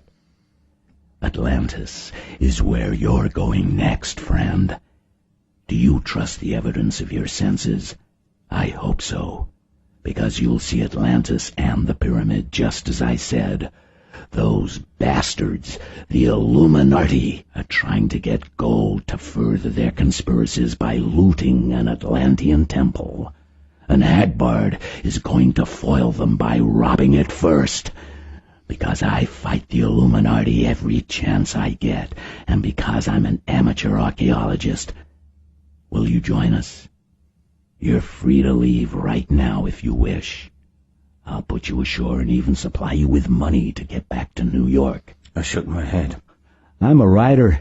I write magazine articles for a living, and even if 90% of what you say is bullshit moonshine and the most elaborate put-on since Richard Nixon, this is the best story I've ever come across. A nut with a gigantic golden submarine whose followers include beautiful gorilla women who blow up southern jails and take out the prisoners? Oh, no, I'm not leaving. You're too big a fish to let get away. Hagbard slapped me on the shoulder. Good man. You've got courage and initiative. You trust only the evidence of your eyes and believe what no man tells you. I was right about you. Come on down to my stateroom. Wait till you see my suite. You'll like your stateroom, too. To please myself, I built this thing on a grand scale. No finicky naval architects or parsimonious accountants in my business. I believe you gotta spend money to make money, and to spend the money you make to enjoy money. Besides, I have to live in the damn thing. And what precisely is your business, Mr. Chelleen? I asked. Or should I call you Captain Chelleen? You should certainly not. No bullshit authority titles for me. I'm Freeman Hagbard Chelleen, but the conventional Mr. is good enough. I prefer you call me by my first name. Hell, call me anything you want to. If I don't like it, I'll punch you in the nose. If there were more bloody noses, there'd be fewer wars. I'm in smuggling, mostly with a spot of piracy just to keep ourselves on our toes, but that only against the Illuminati and their communist dupes. We aim to prove that no state has the right to regulate commerce in any way, nor can it when it's up against free men. My crew are all volunteers. We have among us liberated sailors who were indentured to the navies of America, Russia, and China. Excellent fellows. The governments of the world will never catch us because free men are always cleverer than slaves, and any man who works for a government is a slave. Then you're a gang of objectivists, basically. I've got to warn you, I come from a long line of labor agitators and Reds. You'll never convert me to a right-wing position. Chelleen roared back as if I'd waved offal under his nose. Objectivists. He pronounced the word as if I had accused him of being a child molester. We're anarchists and outlaws, goddammit. Didn't you understand that much? We've got nothing to do with right-wing, left-wing, or any other half-ass political category. If you work within the system, you come to one of the either-or choices that were implicit in the system from the beginning.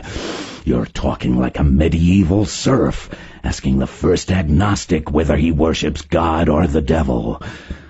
We're outside the system's categories. You'll never get the hang of our game if you keep thinking in flat earth imagery of right, left, good and evil, up and down. If you need a group label for us, we're political non-Euclideans. But even that's not true.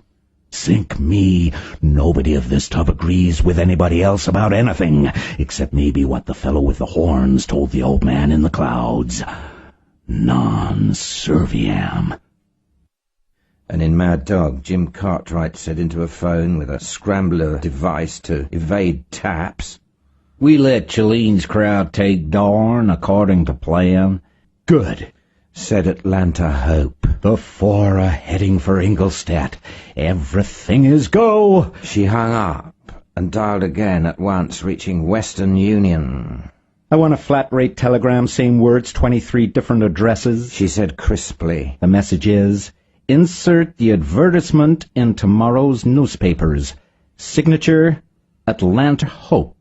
She then read off the 23 addresses, each located in a large city in the United States, each a regional headquarters of God's lightning. The plot, accordingly, thickened.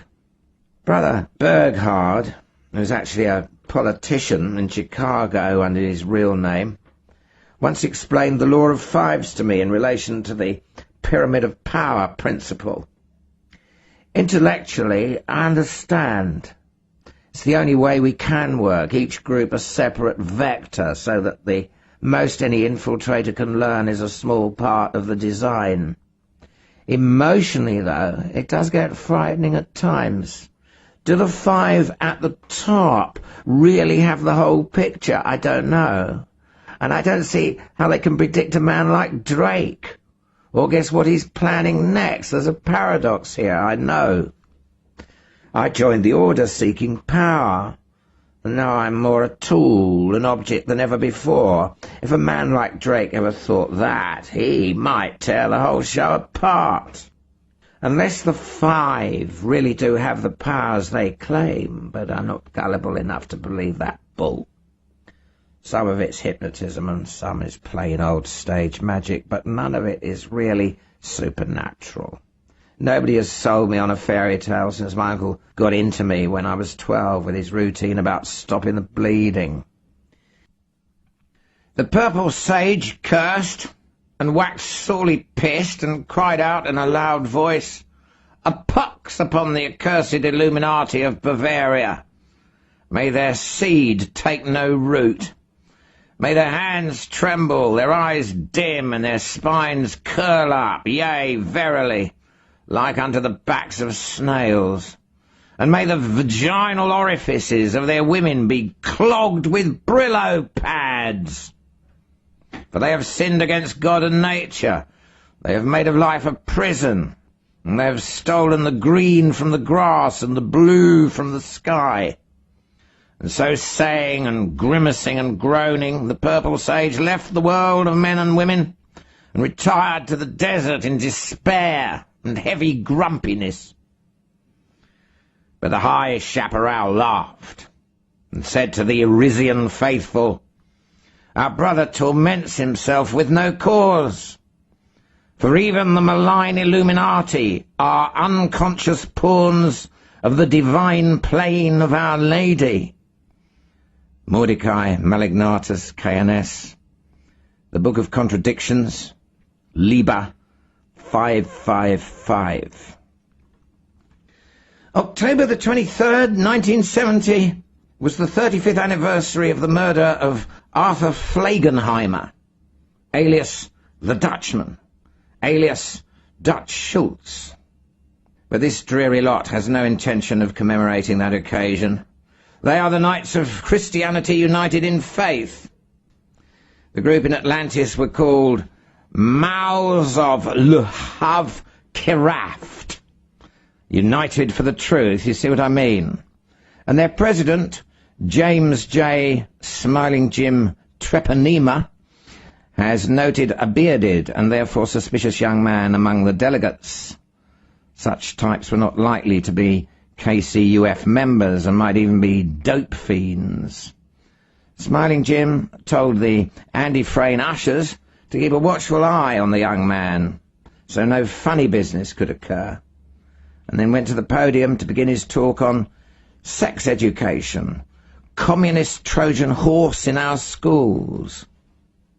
In Atlantis, it was numbers, nothing Aryan squid trap in our schools. The same drivel eternally. The bearded young man, who happened to be Simon Moon, advisor to Teen Set magazine on Illuminati affairs and instructor in sexual yoga to numerous black young ladies, observed that he was being observed, which made him think of Heisenberg, and settled back in his chair to doodle pentagons on his notepad. In Central Park, Perry the squirrel is beginning to hunt for the day's food. A French poodle held on a leash by a mink-coated lady, barks at him, and he runs 3 times round a tree.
Padre Pederastia was, as on the night Simon met Miss Mao, very serious, and hardly camping at all. We have an alliance with them? Simon asked. The Jams can't do it alone. Yes, we have an alliance, as long as it profits both parties. John, Mr. Sullivan himself, authorized this. Okay. What do they call themselves? The LDD. The Padre permitted himself a smile. New members are told the initials stand for Legion of Dynamic Discord. Later on, quite often, the leader, a most fetching scoundrel and madman named Chelene, sometimes tells them it really stands for Little Deluded Dupes. That's the Pans Asinorum, or an early Pans Asinorum in Chelene's system. He judges them by how they react to that. Chelene's system? Simon asked warily. It leads to the same destination as ours, more or less, by a somewhat wilder and woollier path. They rely on Discordia. Do you remember your Roman myths? They're part of the Arisian Liberation Front, then. Simon was beginning to wish he was stoned. These conspiratorial conversations always made more sense when he was slightly high. No, The priest said flatly. don't ever make that mistake. ELF is much more, esoteric outfit than the LDD. Chelene is on the activist side, like us. Some of his capers make Moratori or God's Lightning look like Trappists by comparison. No, ELF will never get on Mr. Chelene's trip. He's got an absurdist yoga and an activist ethic. Simon reflected. The two don't mix. Chelene is a walking contradiction. Look at his symbol again. I've been looking at it, and that pentagon worries me. Are you sure he's on our side? We're never sure anybody is on our side. Uncertainty is the name of the game. Property is theft. Hagbard said, passing the peace pipe. If the BIA helps those real estate developers take our land, Uncle John Feather said, that will be theft. But if we keep the land, that is certainly not theft. Night was falling in the Mohawk Reservation, but Hagbard saw Sam Three Arrows nod vigorously in the gloom of the small cabin. He felt again that American Indians were the hardest people in the world to understand. His tutors had given him a cosmopolitan education, in every sense of the word, and he usually found no blocks in relating to people of any culture. But the Indians did puzzle him at times. After 5 years of specializing in handling the legal battles of various tribes against the Bureau of Indian Affairs and the land pirates it served, he was still conscious that these people's heads were some place he couldn't yet reach. Either they were the simplest or the most sophisticated society on the planet. Maybe, he thought, they were both, and the ultimate simplicity and the ultimate sophistication are identical. Property is liberty, Hagbard said. I am quoting the same man who said property is theft. He also said property is impossible. I speak from the heart. I wish you to understand why I take this case. I wish you to understand in fullness. Sam 3 Arrows drew on the pipe, then raised his dark eyes to Hagbard's. You mean that justice is not known, like a dog who barks in the night. That is more like the unexpected sound in the woods that must be identified cautiously after hard thinking. There it was again. Hagbard had heard the same concreteness of imagery in the speech of the Shoshone at the opposite end of the continent. He wondered idly if Ezra Pound's poetry might have been influenced by habits of speech his father acquired from the Indians. Homer Pound had been the first white man born in Idaho. It certainly went beyond the Chinese, and it came not from books on rhetoric, but from listening to the heart, the Indian metaphor he had himself used a minute ago. He took his time about answering. He was beginning to acquire the Indian habit of thinking a long while before speaking. Property and justice are water, he said finally. No man can hold them. I have spent many years in courtrooms, and I have seen property and justice change when a man speaks. Change as the caterpillar changes to the butterfly. Do you understand me? I thought I had victory in my hands, and then the judge spoke, and it went away, like water running through the fingers. Uncle John Feather nodded. I understand. You mean we will lose again. We are accustomed to losing. Since George Washington promised us these lands, as long as the mountain stands and the grass is green, and then broke his promise and stole part of them back in 10 years. In 10 years, my friend, we have lost, always lost. We have 1 acre left of each 100 promised to us then. We may not lose, Hagbard said. I promise you. The BIA will at least know that they have been in a fight this time. I learn more tricks and get nastier each time I go into a courtroom. I am a very tricky and very nasty person by now. But I am less sure of myself than I was when I took my first case. I no longer understand what I am fighting. I have a word for it. The snafu principle, I call it. But I do not understand what it is. There was another pause. Hagbard heard the lid on the garbage can in back of the cabin rattling. That was the raccoon that Uncle John Feather called Old Grandfather, come to steal his evening dinner. Property was theft, certainly in Old Grandfather's world, Hagbard thought. I am also puzzled, Sam 3 Arrows said finally. I worked long ago in New York City in construction like many young men of the Mohawk Nation. I found that whites were often like us, and I could not hate them, one at a time. But they do not know the earth or love it. They do not speak from the heart, usually. They do not act from the heart. They are more like the actors on a movie screen. They play roles, and their leaders are not like our leaders. They are not chosen for virtue, but for their skill at playing roles. Whites have told me this in plain words. They do not trust their leaders, yet they follow them. When we do not trust a leader, he is finished. Then, also, the leaders of the whites have too much power. It is bad for a man to be obeyed too often. But the worst thing is what I have said about the heart. Their leaders have lost it, and they have lost mercy. They speak from somewhere else. They act from somewhere else. But from where? Like you, I do not know. It is, I think, a kind of insanity. He looked at Hagbard and added politely, Some are different. It was a long speech for him, and it stirred something in Uncle John Feather. I was in the army, he said. We went to fight a bad white man, or so the whites told us. We had meetings that were called orientation and education. There were films. It was to show us how this bad white man was doing terrible things in his country. Everybody was angry after the films and eager to fight. Except me. I was only there because the army paid more than an Indian can earn anywhere else. So I was not angry, but puzzled.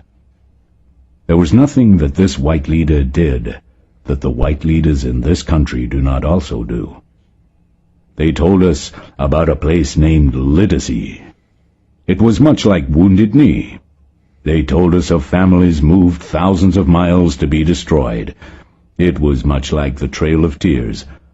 They told us of how this man ruled his nation, so that none dared disobey him.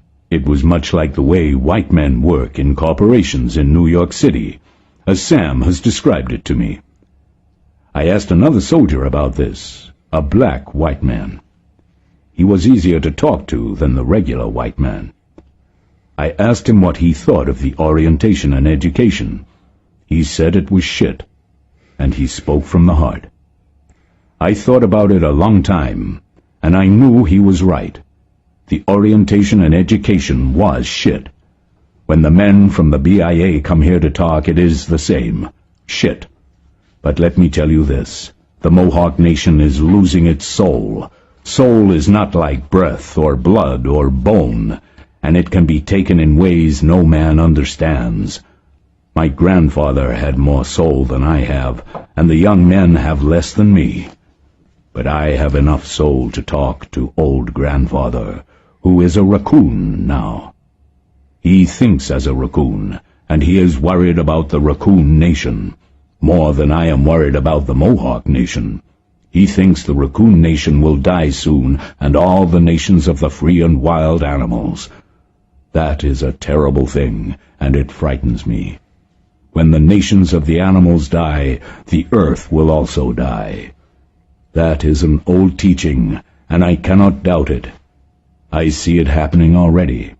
If they steal more of our land to build that dam, more of our soul will die, and more of the souls of the animals will die. The earth will die, and the stars will no longer shine. The Great Mother herself may die.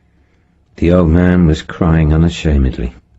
And it will be because men do not speak words, but speak shit. Hagbard had turned pale beneath his olive skin. You're coming into court, he said slowly. And you're going to tell the judge that, in exactly those words. Illuminati Project Memo 10, 7/28, JM. On the origin of the pyramid and eye symbol, test your credulity on the following yarn from Flying Saucers in the Bible by Virginia Brassington, Saucerian Books, 1963, page 43.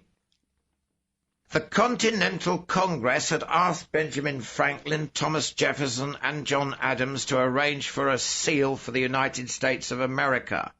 None of the designs they created, or which were submitted to them, were suitable. Fairly late at night, after working on the project all day, Jefferson walked out into the cool night air of the garden to clear his mind. In a few minutes he rushed back into the room, crying jubilantly, "I have it! I have it!" Indeed, he did have some plans in his hands. They were the plans showing the Great Seal as we know it today.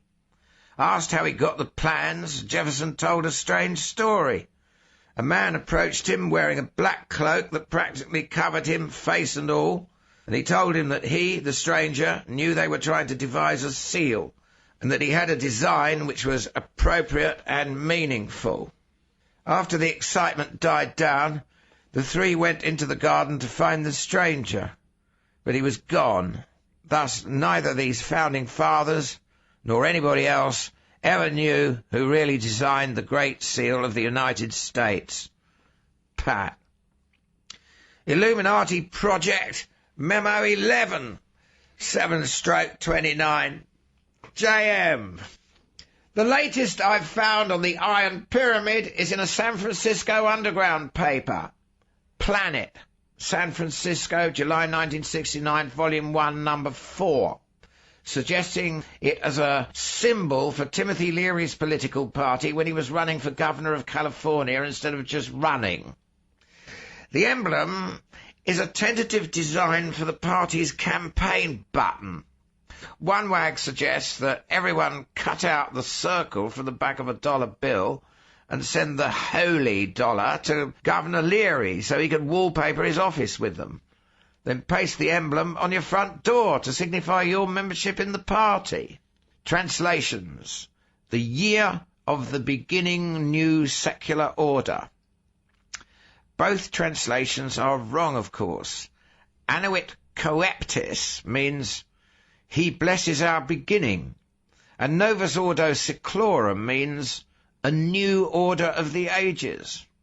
Ah, well, scholarship was never the hippies' strong point. But Tim Leary and Illuminatus? And pasting the eye on the door, I can't help but think of the Hebrews marking their doorways with the blood of a lamb so that the angel of death would pass by their houses. Pat. Illuminati Project Memo 12, 8/3, JM. I've finally found the basic book on the Illuminati, Proofs of a Conspiracy by John Robison, Christian Book Club of America, Hawthorne, California, 1961, originally published in 1801. Robison was an English Mason who discovered through personal experience that the French Masonic lodges, such as the Grand Orient, were Illuminati fronts and were the main instigators of the French Revolution. His whole book is very explicit about how Weishaupt worked. Every infiltrated Masonic group would have several levels, like an ordinary Masonic lodge, but as candidates advanced through the various degrees, they would be told more about the real purposes of the movement. Those at the bottom simply thought they were Masons. In the middle levels, they knew they were engaged in a great project to change the world, but the exact nature of the change was explained to them according to what the leaders thought they were prepared to know. Only those at the top knew the secret, which, according to Robison, is this. The Illuminati aims to overthrow all government and religion, setting up an anarcho-communist free-love world. And because the end justifies the means, a principle Weishaupt acquired from his Jesuit youth, they didn't care how many people they killed to accomplish that noble purpose. Robison knows nothing of earlier Illuminati movements, but does say specifically that the Bavarian Illuminati was not destroyed by the government's crackdown in 1785, but was, in fact, still active, both in England and France, and possibly elsewhere, when he wrote in 1801. On page 116, Robison lists their existing lodges as follows. Germany, 84 lodges. England, 8 lodges. Scotland, 2. Warsaw, 2. Switzerland, many. Rome, Naples, Ancona, Florence, France, Holland, Dresden, 4. United States of America, several. Robison's conclusion, page 269, is worth quoting. Nothing is as dangerous as a mystic association.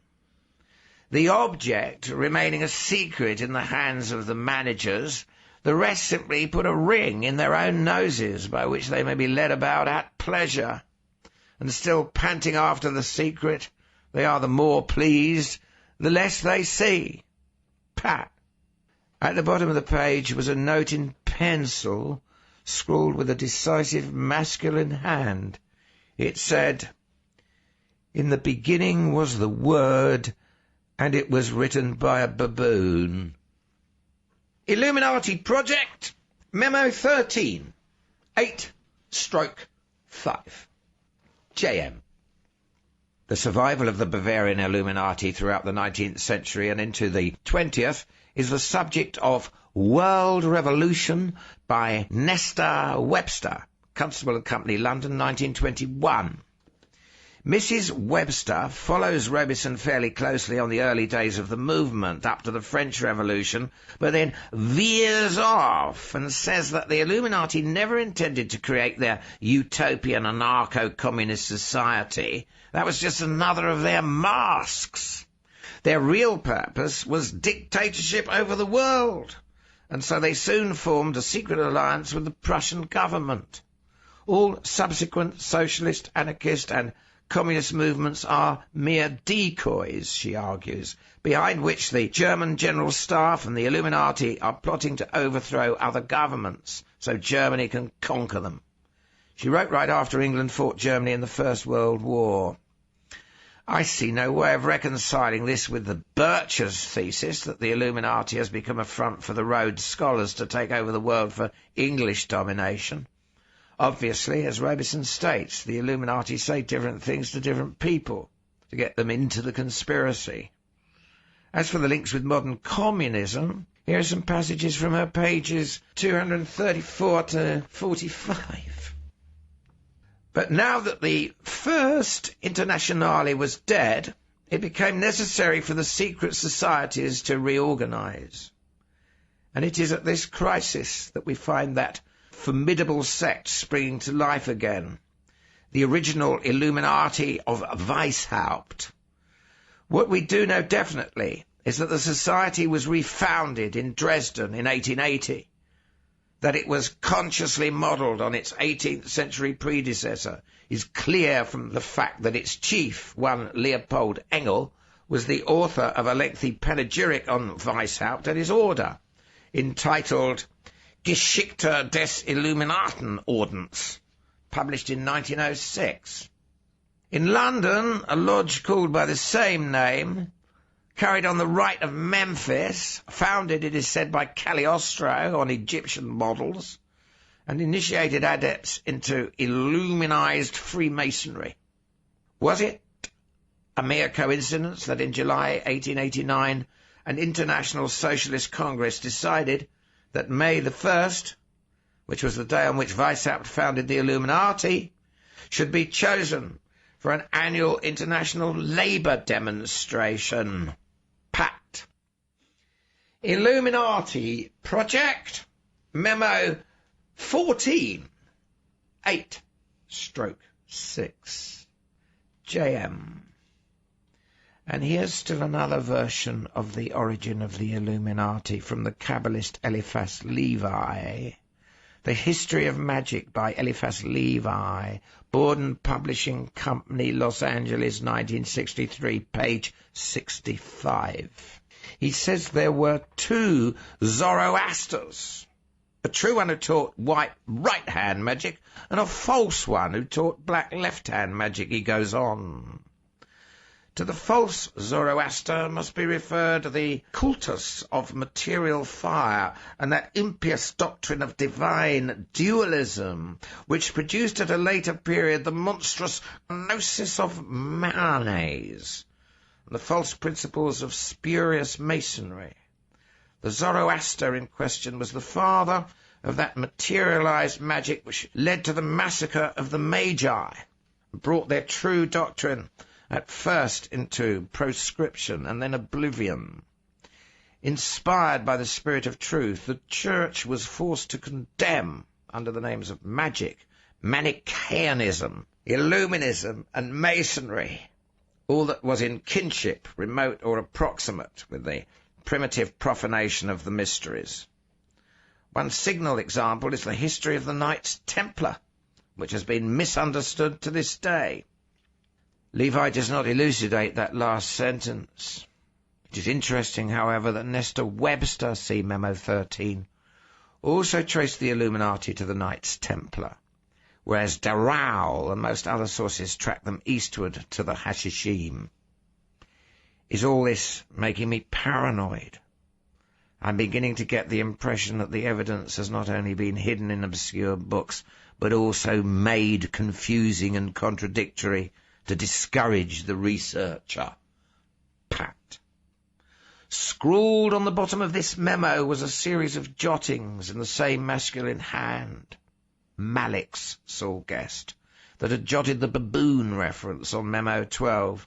The jotting said, "Check on order of de Mole." Templar were kicked out of the church, Barney said. for trying to combine Christian and Muslim ideas. Last year, my brother, the Jesuit, gave a lecture on how modern ideas are just old heresies from the Middle Ages warmed over. I had to go for politeness' sake. I remember something else he said about the Templars. They were engaged in what he called unnatural sex acts. In other words, they were faggots. You get the impression that all these groups related to the Illuminati are all male? Maybe the big secret they're hiding so fanatically is that they're all some vast worldwide homosexual plot. I've heard showbiz people complain about what they call the Hominturn, a homo organization that tries to keep all the best jobs for other fruits. How does that sound? Sounds plausible. Saul said ironically. But it also sounds plausible to say the Illuminati is a Jewish conspiracy, a Catholic conspiracy, a Masonic conspiracy, a communist conspiracy, a bankers conspiracy, and I suppose we'll eventually find evidence to suggest it's an interplanetary scheme masterminded from Mars or Venus. Don't you see, Barney? Whatever they're really up to, they keep creating masks so all sorts of scapegoat groups will get the blame for being the real Illuminati. He shook his head dismally. They're smart enough to know they can't operate indefinitely without a few people eventually realizing something's there. So they've taken that into account and arranged for an inquisitive outsider to get all sorts of wrong ideas about who they are. They're dogs, Muldoon said. intelligent talking dogs from the Dog Star Sirius. They came here and ate Malik, just like they ate that guy in Kansas City, except that time they didn't get to finish the job. He turned back and read from Memo 8. With his throat torn, as if by the talons of some enormous beast. No animal was reported missing from any of the local zoos. He grinned. Lord God, I'm almost ready to believe it. Miskatonic University in Arkham, Massachusetts is not a well-known campus by any means, and the few scholarly visitors who come there are an odd lot, drawn usually by the strange collection of occult books given to the Miskatonic Library by the late Dr. Henry Armitage. Miss Doris Horace, the librarian, had never seen quite such a strange visitor, though, as this professor, J.D. Mallison, who claimed to come from Dayton, Ohio, but spoke with an unmistakable New York accent.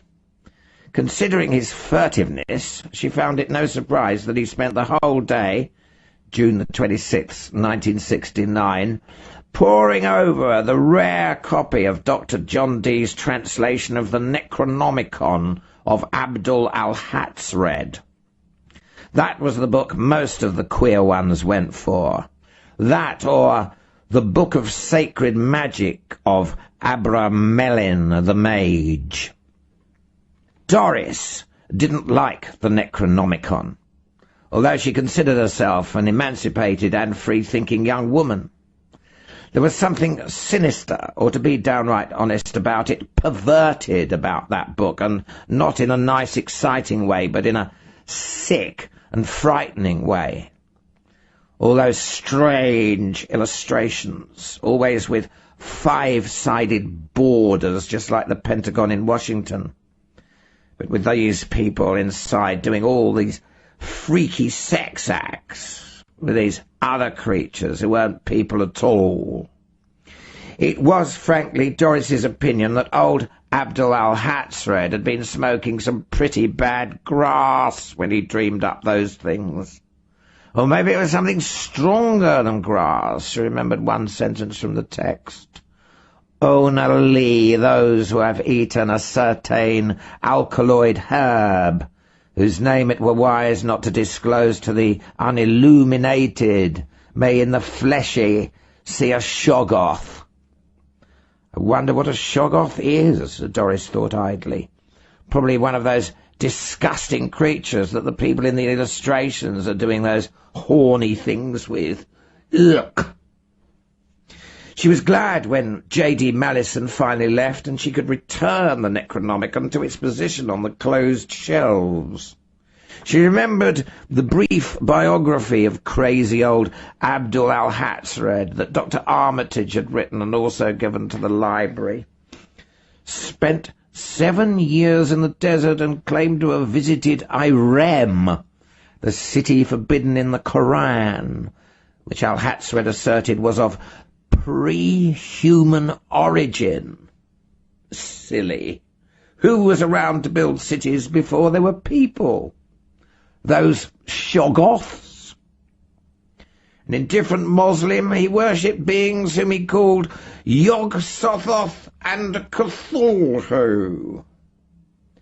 And that insidious line, according to contemporary historians, al-Hatzred's death was both tragic and bizarre, since it was asserted that he was eaten alive by an invisible monster in the middle of the marketplace.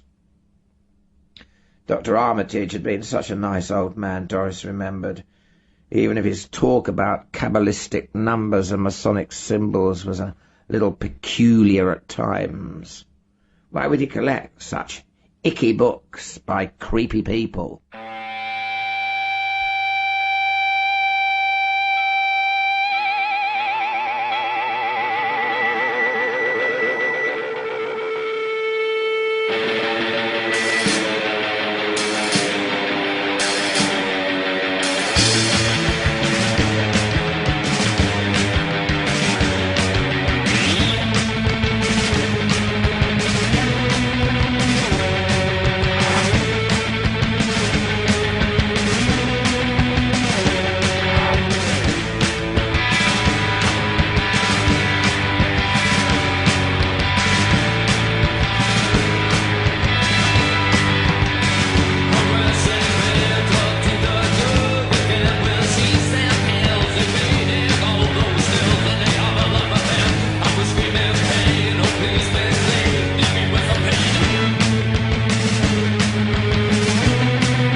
He asked, "Do you have to fly back to New York today?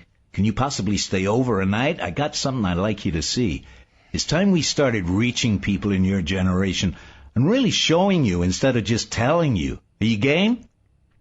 And Joe Malik, ex-Trotskyist, ex-engineering student, ex-liberal, ex-Catholic, heard himself saying, "Yes."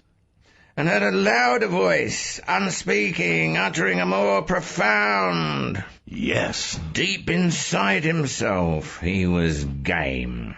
For astrology, for I Ching, for LSD, for demons, for whatever Simon had to offer as an alternative to the world of sane and rational men, who were sanely and rationally plotting their course toward what could only be the annihilation of the planet.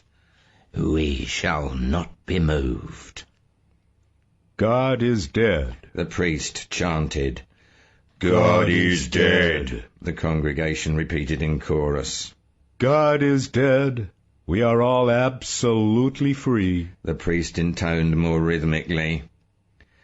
God is dead. The congregation picked up the almost hypnotic beat. We are all absolutely free. Joe shifted nervously in his chair. The blasphemy was exhilarating, but also strangely disturbing.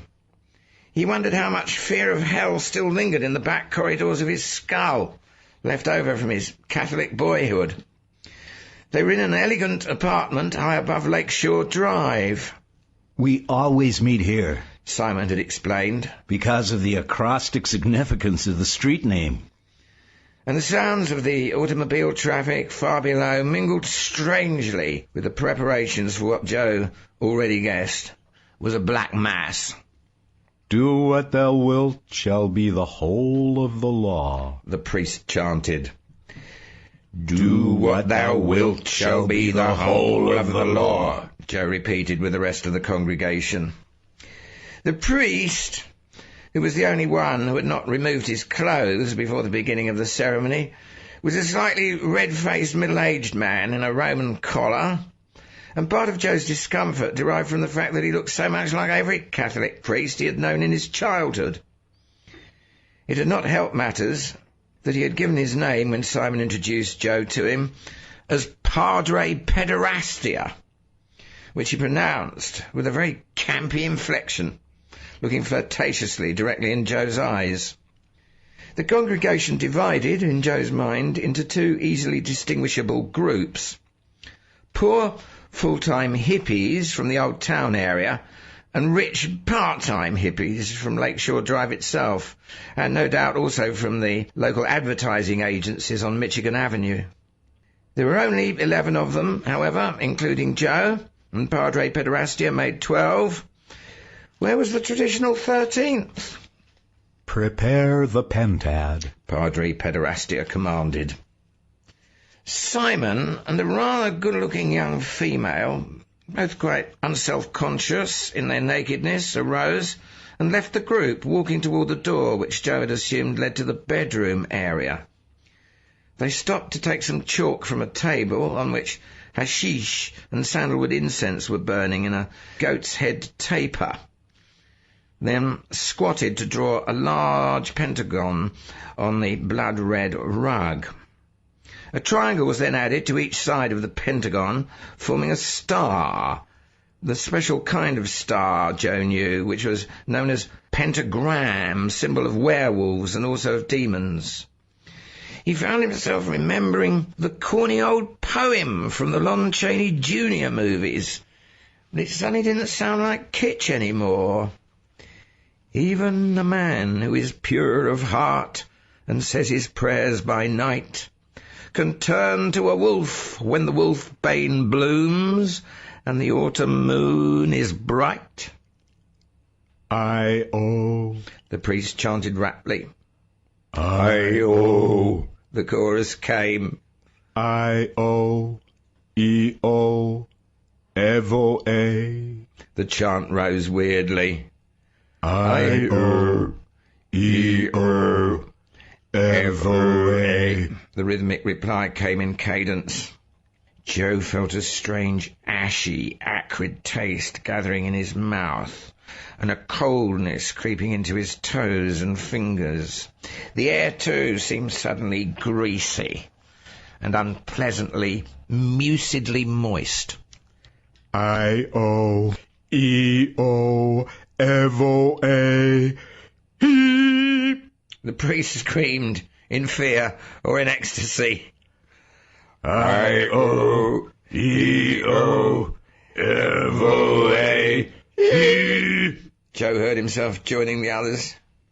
Was it imagination, or were all their voices subtly changing in a bestial and pongoid fashion? All son of Va-ore-saji, the priest said more softly.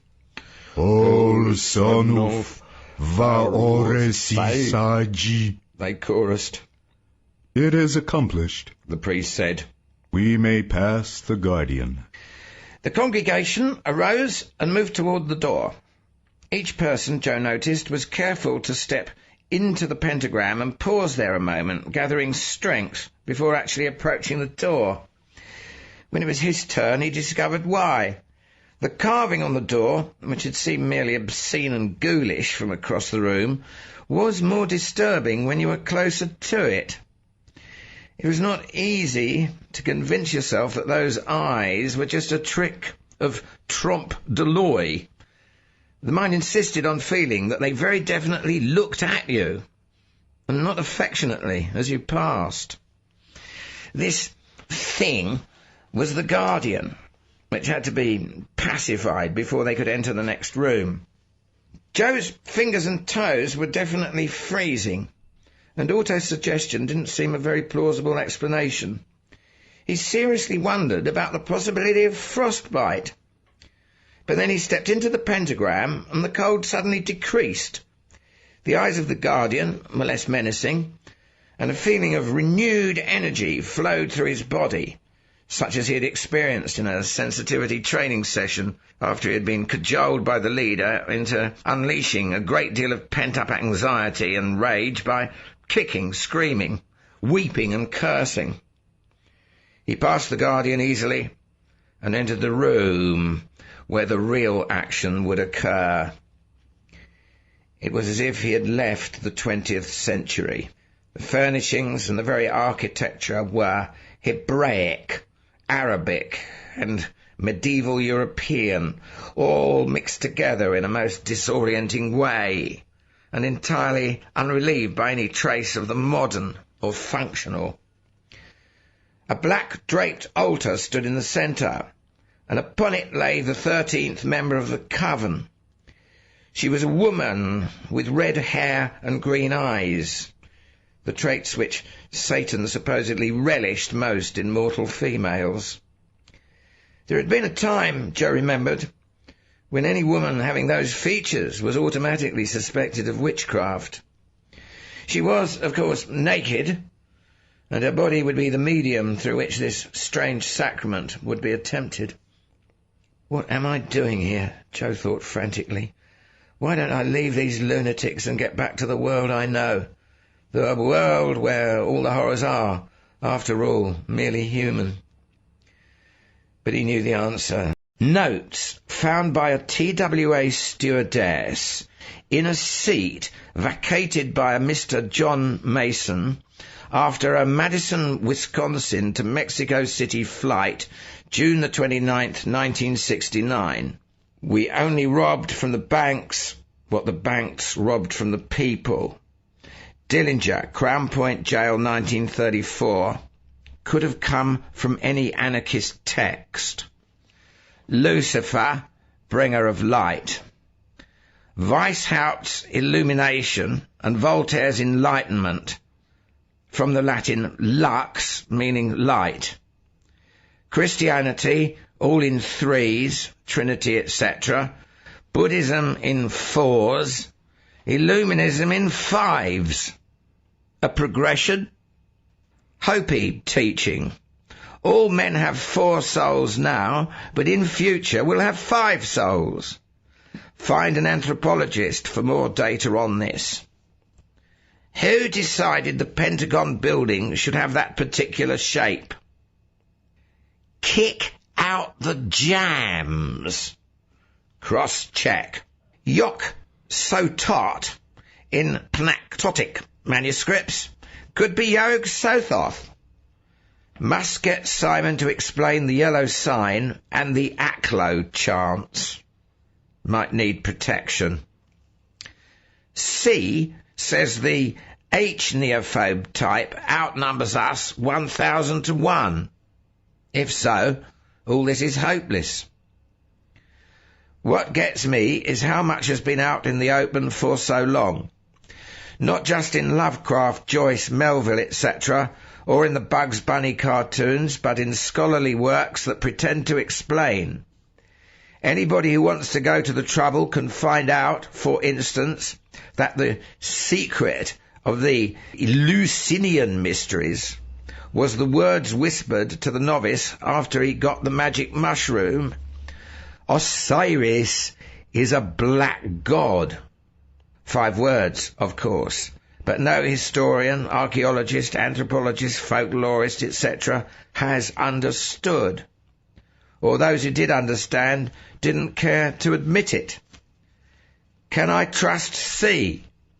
For that matter, can I trust Simon? This matter of Tlaloc should convince me, one way or the other. When Joe Malik got off the plane at Los Angeles International Airport, Simon was waiting for him. "We'll talk in your car," Joe said briefly. The car, being Simon's, was naturally a psychedelic Volkswagen. Well? He asked as they drove out of the airport onto Central Avenue. It all checks out, Joe said with an odd calm. It did rain blue cats when they dug up Tlaloc. Mexico City had unusual and unseasonable rains ever since. The missing tooth was on the right, and the corpse at the Biograph Theater had a missing tooth on the left. And all the rest of it, the law of fives and all. I'm sold. I no longer claim membership in the Liberal Intellectual Guild. You behold in me a horrible example of creeping mysticism. Ready to try acid? Yes, Joe said. I'm ready to try acid. I only regret that I have but one mind to lose for my Shiva Darshana.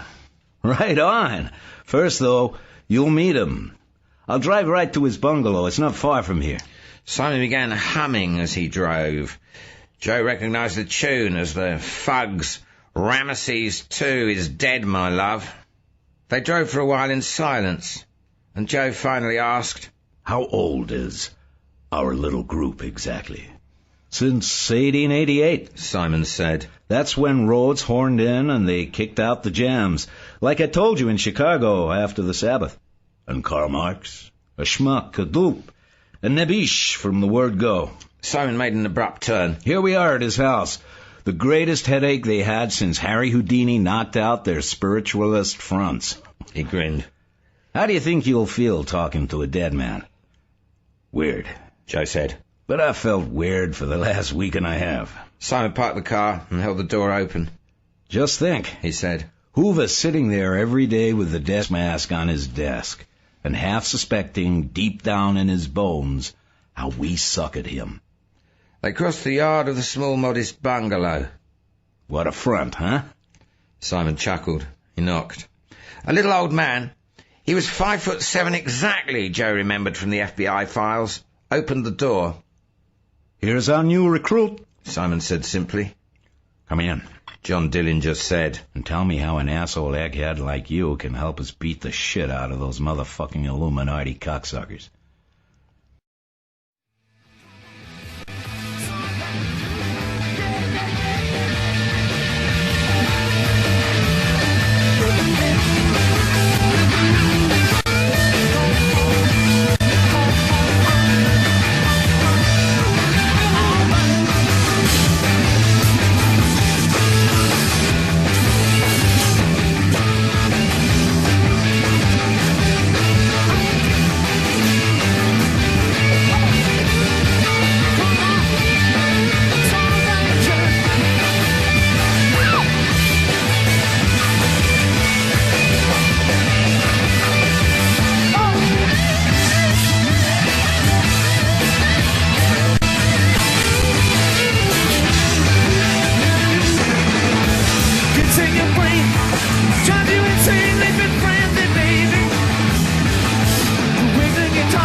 Into the jams in Michigan City Prison. Dillinger, much relaxed and less arrogant, was saying as he, Simon and Joe sat in his living room, drinking Black Russians. And Hoover knew from the beginning? Joe asked. Of course. I wanted the bastard to know. Him and every other high-ranking Mason and Rosicrucian and Illuminati front man in the country. The old man laughed harshly. except for his unmistakable eyes, which still held the strange blend of irony and intensity that Joe had noted in the 1930s photos. He was indistinguishable from any other elderly fellow who had come to California to enjoy his last years in the sun. First bank job I pulled off in Daleville, Indiana. I used the line that I always repeated: lie down on the floor and keep calm. Hoover couldn't miss it. That's been the motto of the jams ever since Diogenes the Cynic. He knew no ordinary bank robber would be quoting an obscure Greek philosopher. The reason I repeated it on every heist was just to rub it in and let him know I was taunting him. But going back to Michigan City Prison, Joe prompted, sipping his drink. Pierpoint was the one who initiated me. He'd been with the jams for years by then. I was just a kid, in my early 20s. And I'd only pulled one job, a real botch. I couldn't understand why I got such a stiff sentence after the DA promised me clemency if I'd pled guilty, and I was kind of bitter. But old Harry Pierpoint saw my potential. Really does go back to Babylon, Joe prompted. I'm not much of an intellectual, Dillinger replied. Action is my arena. Let Simon tell you that part. Simon was eager to leap into the breach. The basic book to confirm our tradition, he said, is the 7 Tablets of Creation, which is dated at about 2500 BC, the time of Sargon. It describes how Tiamat and Aspu, the first gods, were coexisting in Mumu, the primordial chaos. Van Junst, in his Onuksprechlichen Kulten, tells how the justified ancients of Mumu originated, just about the time the 7 tablets were inscribed. You see, under Sargon, the chief deity was Marduk. That was what the high priest gave out to the public. In private, of course, they worshipped Yog-Sothoth, who became the Yog-Sothoth of the Necronomicon. But maybe I'm going too fast. Getting back to the official religion of Marduk, it was based on usury. The priests monopolized the medium of exchange and were able to extract interest for lending it. They also monopolized the land and extracted tribute for renting it. It was the beginning of what we laughingly call civilization, which has always rested on rent and interest. The old Babylonian con.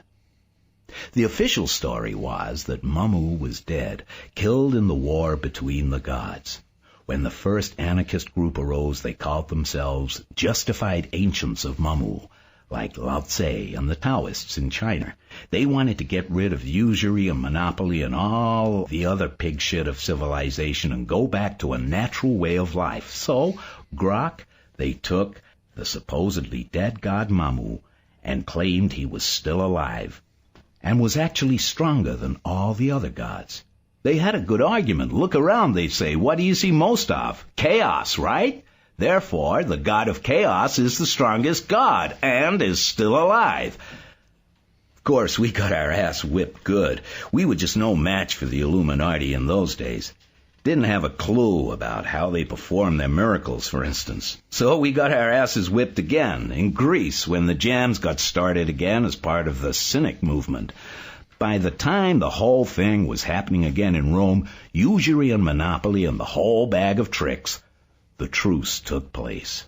The Justified Ancients became part of the Illuminati, a special group still keeping our own name but taking orders from the 5. We thought we'd humanize them, like the anarchists who stayed in SDS after last year. And so it went until 1888, when Cecil Rhodes started the Circle of Initiates and the big schism occurred. Every meeting would have a faction of Rhodes boys carrying signs that said, "Kick out the jams." It was the parting of the ways. They just didn't trust us, or maybe they were afraid of being humanized. But we had learned a lot by our long participation in the Illuminati conspiracy, and now we know how to fight them with their own weapons. Fuck their weapons, Dillinger interrupted. I like to fight them with my weapons.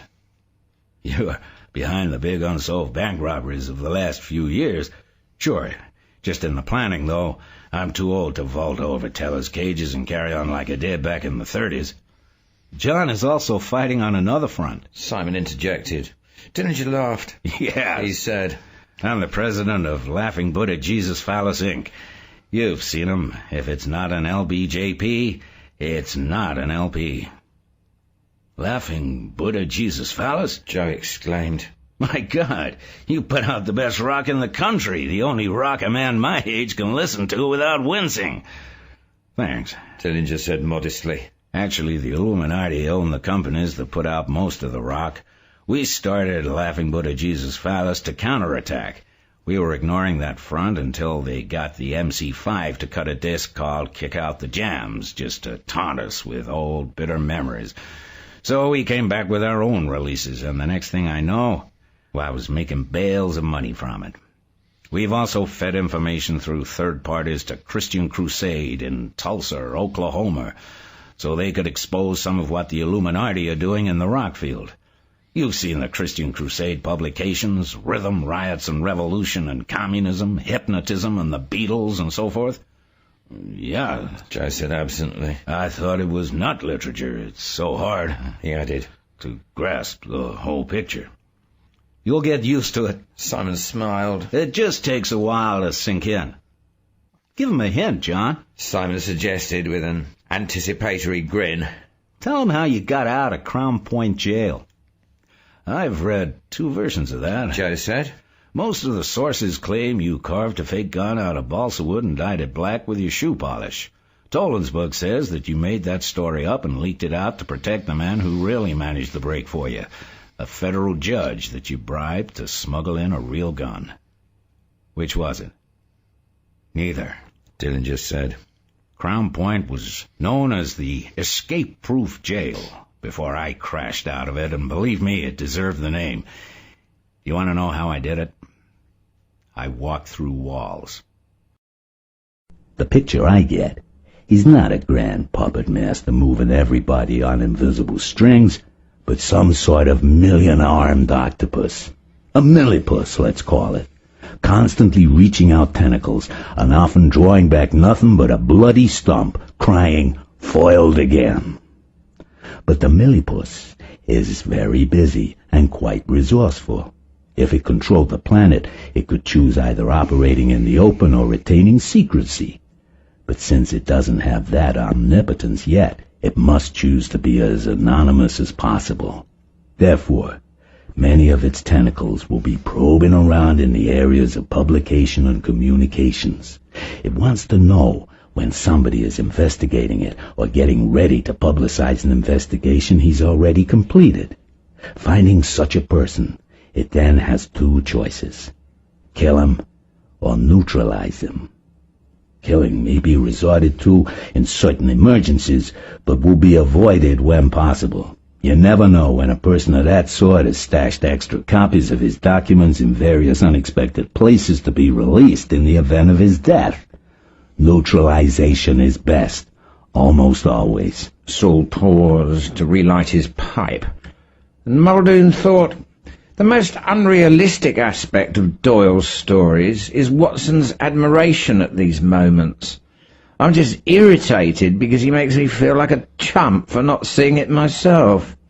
Go ahead, he said gruffly, saving his own deductions until Saul was finished. The best form of neutralization is recruitment, of course. But any crude and hurried effort at recruitment is known as taking your pants down in the espionage business because it makes you more vulnerable. The safest approach is gradual recruitment, disguised as something else. The best disguise, of course, is the pretense of helping the subject in his investigation. This also opens the second and preferable option, which is leading him on a wild goose chase, sending him looking for Illuminati in organizations which they have never really infiltrated, feeding him balderdash like that stuff about the Illuminati coming from the planet Vulcan or being descended from Eve and the serpent. Best of all, though, is telling him the purpose of the conspiracy is something other than it actually is. Especially if the story you sell him is in keeping with his own ideals, since this can then shade over into recruitment. Now, the sources this Pat unearthed mostly seem to come to one of 2 conclusions.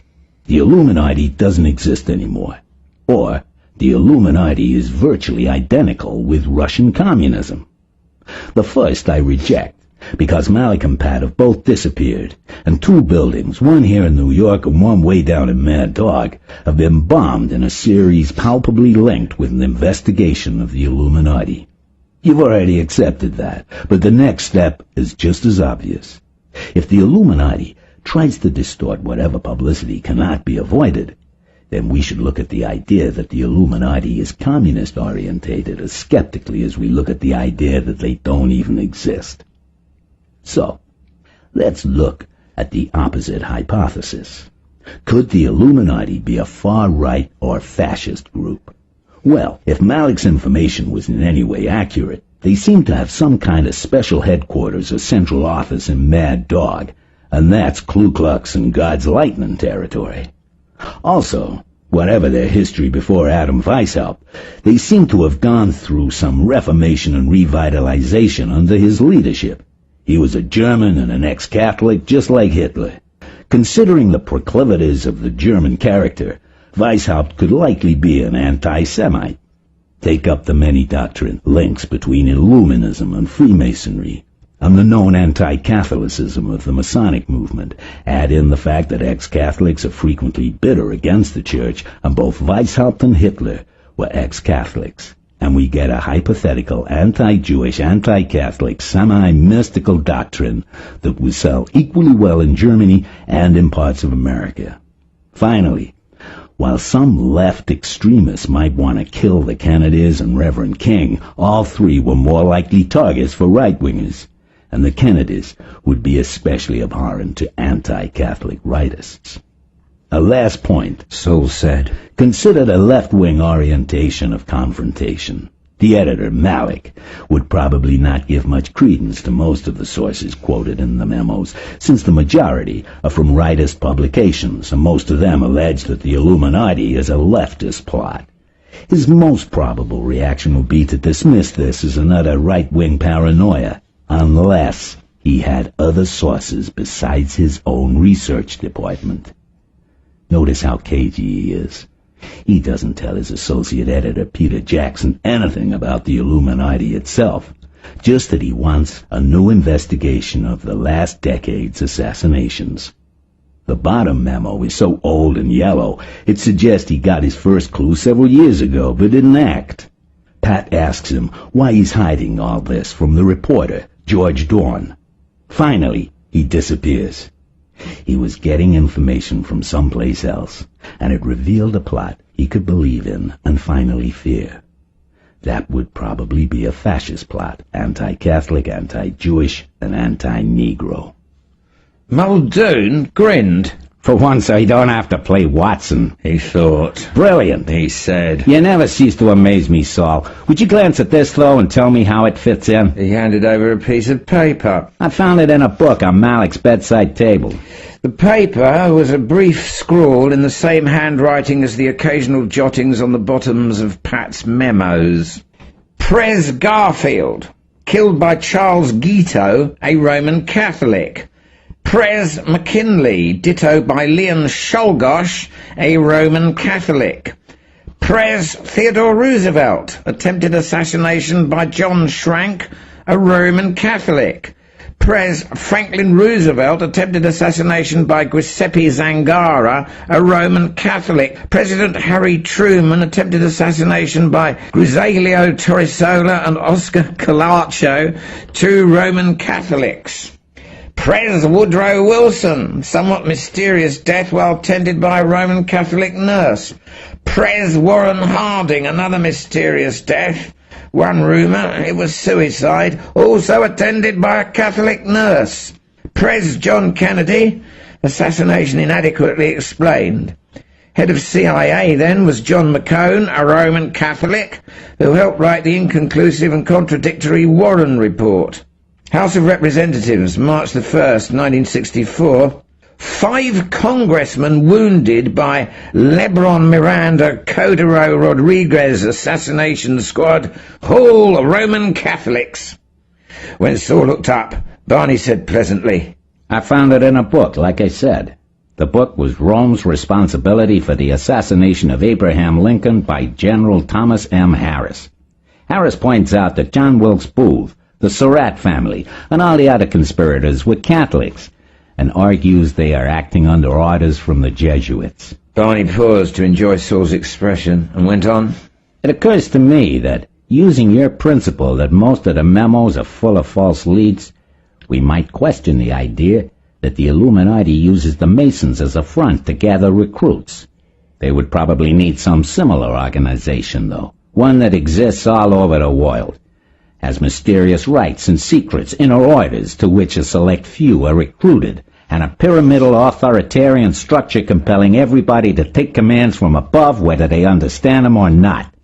One such organization is the Roman Catholic Church. Saul picked up his pipe from the floor. He didn't seem to remember having dropped it. My turn to say brilliant, he murmured finally. Are you going to stop going to Mass on Sunday? Do you really believe it? Muldoon laughed. After 20 years, he said, I finally did it. I got one jump ahead of you, Saul. You were standing face to face with the truth, eyeball to eyeball, nose to nose, mouth to mouth, but you were so close that your eyes crossed and you saw it backward. No, it's not the Catholic Church. You made a good guess in saying it was anti-Catholic as well as anti-Jewish and anti-Negro. But it's inside the Catholic Church, and always has been.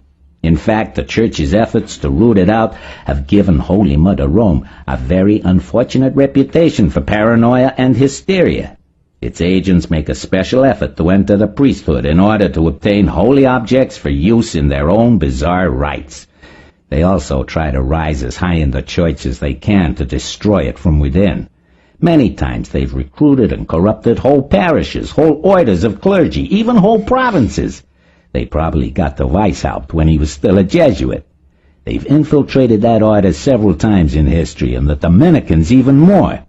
If caught in criminal acts, they make sure that their cover Catholicism and not their true faith is publicized, just like this list of assassins.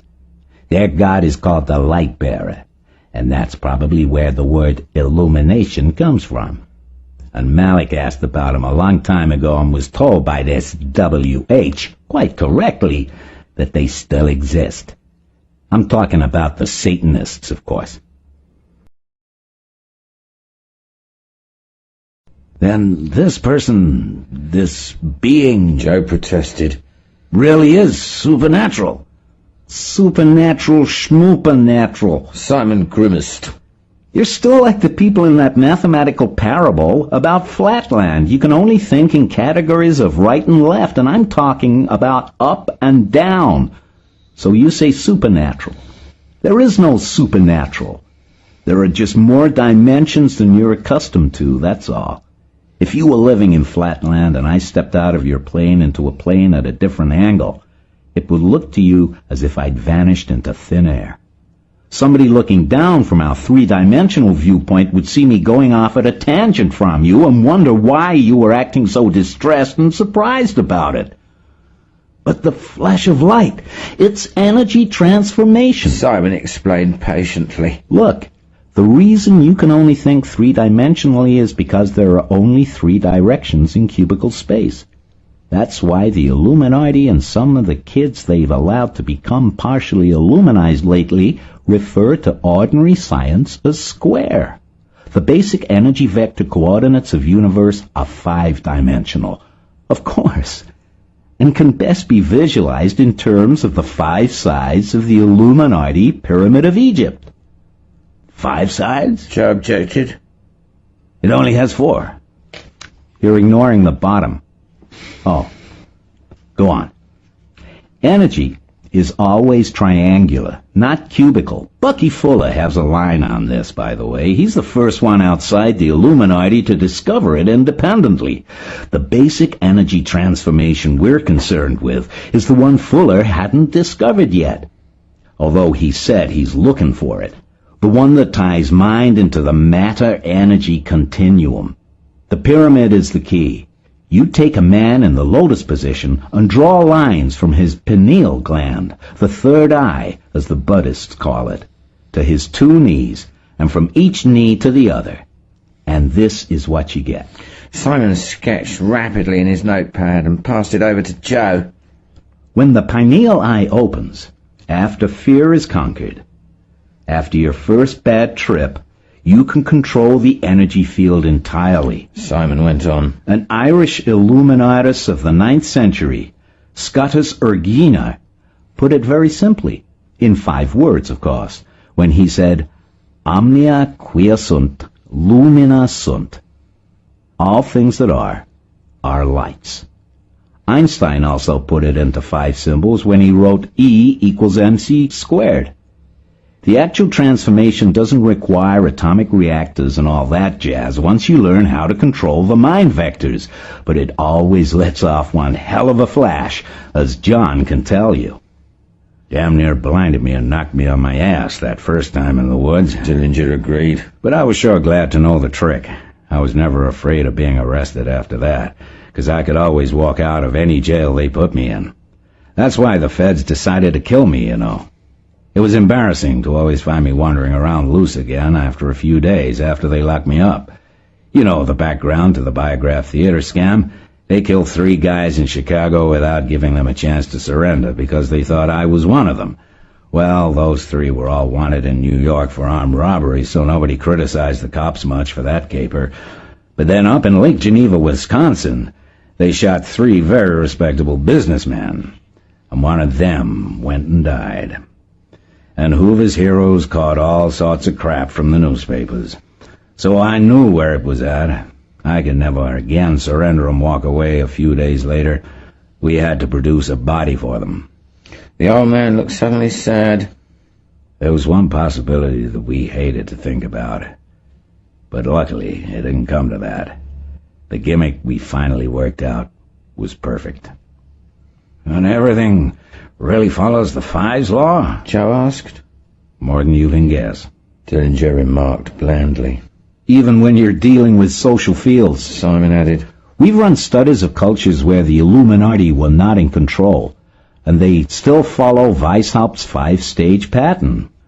Verwirrung, Zweitracht, Unordnung, Beamtenherrschaft, and Grummet. That is, chaos, discord, confusion, bureaucracy, and aftermath. America right now is between the 4th and 5th stages, or you might say that the older generation is mostly in the Beamtenherrschaft, and the younger generation is moving into Grummet rapidly. Joe took another stiff drink and shook his head. But why do they leave so much of it out in the open? I mean, not merely the really shocking things you told me about the Bugs Bunny cartoons, but putting the pyramid on the dollar bill where everybody sees it almost every day. Hell, Simon said. Look what Beethoven did when Weishaupt illuminated him. Went right home and wrote the 5th Symphony. You know how it begins. Ba-da-da-dum. Morse code for 5. The Roman numeral for 5. Right out in the open, as you say. It amuses the devil out of them to confirm their low opinion of the rest of humanity by putting things up front like that and watching how almost everybody misses it. Of course, if somebody doesn't miss something, they recruit him right away. Look at Genesis. Lux Fiat. Right on the first page. They do it all the time. The Pentagon Building, 23 Skidoo, the lyrics of rock songs like Lucy in the Sky with Diamonds. How obvious can you get? Melville was one of the most outrageous of the bunch. The very first sentence of Moby Dick tells you he's a disciple of Hassan Hisaber, but you can't find a single Melville scholar who's followed up that lead in spite of Ahab being a truncated anagram of Saba. He even tells you again and again, directly and indirectly, that Moby Dick and Leviathan are the same creature, and that Moby Dick is often seen at the same time in 2 different parts of the world, but not one reader in a million groks. What he's hinting at, that's a whole chapter on whiteness and why white is really more terrifying than black. All the critics miss the point. Osiris is a black god, Joe quoted. Right on! You're going to advance fast, Simon said enthusiastically. In fact, I think it's time for you to get off the verbal level and really confront your own Lucy in the Sky with Diamonds. Your own Lady Isis. Yeah, Dillinger said. The Leif Erikson is laying offshore near California right now. Hagbard's running some hashish to the students at Berkeley. He's got a new black chick in his crew who plays the Lucy role extremely well. We'll have him send her ashore for the right. I suggest that you two drive up to the Norton Lodge in Frisco, and I'll arrange for her to meet you there. I don't like dealing with Hagbard, Simon said. He's a right-wing nut, and so is his whole gang. He's one of the best allies we have against the Illuminati, Dillinger said. Besides, I want to exchange some hemp script for some of his flax script. Right now, the Mad Dog Bunch won't accept anything but flax script. They think Nixon is really going to knock the bottom out of the hemp market. And you know what they do with Federal Reserve notes. Every time they get one, they burn it. Instant demorrage, they call it.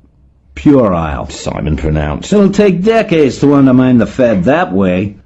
Well, Dillinger said, those are the kinds of people we have to deal with. The jams can't do it all alone, you know. Sure, Simon shrugged. but it bugs me. He stood up and put his drink on the table. Let's go. He said to Joe. You're gonna be illuminized. Dillinger accompanied them to the door and leaned close to Joe and said, A word of advice about the right. Yes? Dillinger lowered his voice. Lie down on the floor and keep calm. He said, and his old impudent grin flashed wickedly. Welcome to the Playboy Club. The beautiful blonde said, I'm your bunny, Virgin. Saul took his seat in the dark, wondering if he had heard correctly. Virgin was an odd name for a bunny. Perhaps she had actually said Virginia. Yes, Virginia, there is a Santa Claus. How do you wish your steak, sir? The bunny was asking. A stake through the heart for a vampire. Medium well. Saul said, wondering why his mind was wandering in such odd directions. Odd erections, somebody said in the nearby dark, or was it a distorted echo of his own voice? Medium well. The bunny repeated, seemingly speaking to the wall. A medium wall, Saul thought. Immediately the wall opened, and Saul was looking into a combination kitchen and butcher shop. A steer was standing not 5 feet from him, but before he could recover from this shock, a male figure, stripped to the waist and wearing the hood of a medieval executioner, caught his attention. With one stroke of a huge hammer, this figure knocked the steer unconscious, and it fell to the floor with a crash. Immediately, the executioner produced an axe and chopped its head off. Blood gushed in a crimson pool from its neck. The wall closed, and Saul had the terrifying feeling that the whole scene had been a hallucination, that he was losing his mind. All our lunches are educational today, The bunny said in his ear. We believe every customer should understand fully what's on the end of his fork and how it got there before he takes a bite. Good God. Saul said, getting to his feet. This wasn't a Playboy club, it was some den of lunatics and sadists. He stumbled toward the door. No way out. A man at another table said softly as he passed. Saul, The maitre d' murmured politely. why dost thou persecute me? Hab Rochmunas! It's a drug. Saul said thickly. You've given me a drug.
Who did you say was looting this temple? he asked Hagbard. The Illuminati. The real force behind all communist and fascist movements. Whether you're aware of it or not, they're also already in control of the United States government. I thought everybody in your crowd was a right-winger. And I told you, spatial metaphors are inadequate in discussing politics today. Hagbard interrupted. Well, you sound like a gang of right-wingers. Up until the last minute, all I've heard from you and your people was that the Illuminati were commies, or were behind the commies. Now you say they're behind fascism and behind the current government in Washington, too. Hagbard laughed. We came on like right-wing paranoids at first to see how you'd react. It was a test. And? You passed. You didn't believe us. That was obvious. But you kept your ears and your eyes open, and were willing to listen. If you were a right-winger, we would have done our pro-communist rap. The idea is to find out if a new man or woman will listen, really listen, or just shut their minds at the first really shocking idea. I'm listening, but not uncritically. For instance, if the Illuminati control America already, what's the purpose of the assassinations? Their grip on Washington is still pretty precarious. They've been able to socialize the economy. But if they showed their hand now and went totalitarian all the way, there would be a revolution. Middle readers would rise up with right-wingers and left libertarians, and the Illuminati aren't powerful enough to withstand that kind of massive revolution. But they can rule by fraud, and by fraud eventually acquire access to the tools they need to finish the job of killing off the Constitution. What sort of tools? More stringent security measures, universal electronic surveillance, no-knock laws, stop-and-frisk laws, government inspection of all first-class mail, automatic fingerprinting, photographing, blood tests, and urinalysis of any person arrested before he's charged with a crime. A law making it unlawful to resist even unlawful arrest. Laws establishing detention camps for potential subversives, gun control laws, restrictions on travel. The assassinations, you see, establish the need for such laws in the public mind. Instead of realizing that there is a conspiracy conducted by a handful of men, the people reason, or are manipulated into reasoning, that the entire populace must have its freedom restricted in order to protect the leaders. The people agree that they themselves can't be trusted. Targets for assassinations will be mavericks of left or right who are either not part of the Illuminati conspiracy or have been marked as unreliable. The Kennedy brothers and Martin Luther King, for example, were capable of mobilizing a somewhat libertarian left-right, black-white populist movement. But the assassinations that have occurred so far are nothing to what will take place. The next wave will be carried out by the Mafia, who will be paid in Illuminati gold. Not Moscow gold? Said George with a smile. The puppets in the Kremlin have no idea that they and the puppets in the White House are working for the same people. The Illuminati control all sorts of organizations and national governments without any of them being aware that others are also controlled. Each group thinks it's competing with the others, while actually each is playing its part in the Illuminati plan. Even the Morituri, the 6-person affinity groups which splintered from the SDS Weathermen because the Weathermen seemed too cautious, are under the control of the Illuminati. They think they're working to bring down the government, but actually they are strengthening its hand. The Black Panthers are also infiltrated. Everything is infiltrated. At present rate, within the next few years, the Illuminati will have the American people under tighter surveillance than Hitler had the Germans. And the beauty of it is, the majority of the Americans will have been so frightened by Illuminati-backed terrorist incidents that they will beg to be controlled as a masochist begs for the whip. George shrugged. Hagbard sounded like a typical paranoid. But there was this submarine and the strange events of the past few days. So the Illuminati are conspiring to tyrannize the world, is that it? Do you trace them back to the First International? No. They're what happened when the Enlightenment of the 18th century collided with German mysticism. The correct name for the organization is Ancient Illuminated Seers of Bavaria. According to their own traditions, they were founded or revived in 1776 on May 1st by a man named Adam Weishaupt. Weishaupt was an unfrocked Jesuit and a Mason. He taught that religious and national governments had to be overthrown and the world ruled by an elite of scientifically minded materialistic atheists to be held in trust for the masses of mankind who would eventually rule themselves when enlightenment became universal. But this was only Weishaupt's outer doctrine. There was also an inner doctrine, which was that power is an end in itself, and that Weishaupt and his closest followers would make use of the new knowledge being developed by scientists and engineers to seize control of the world.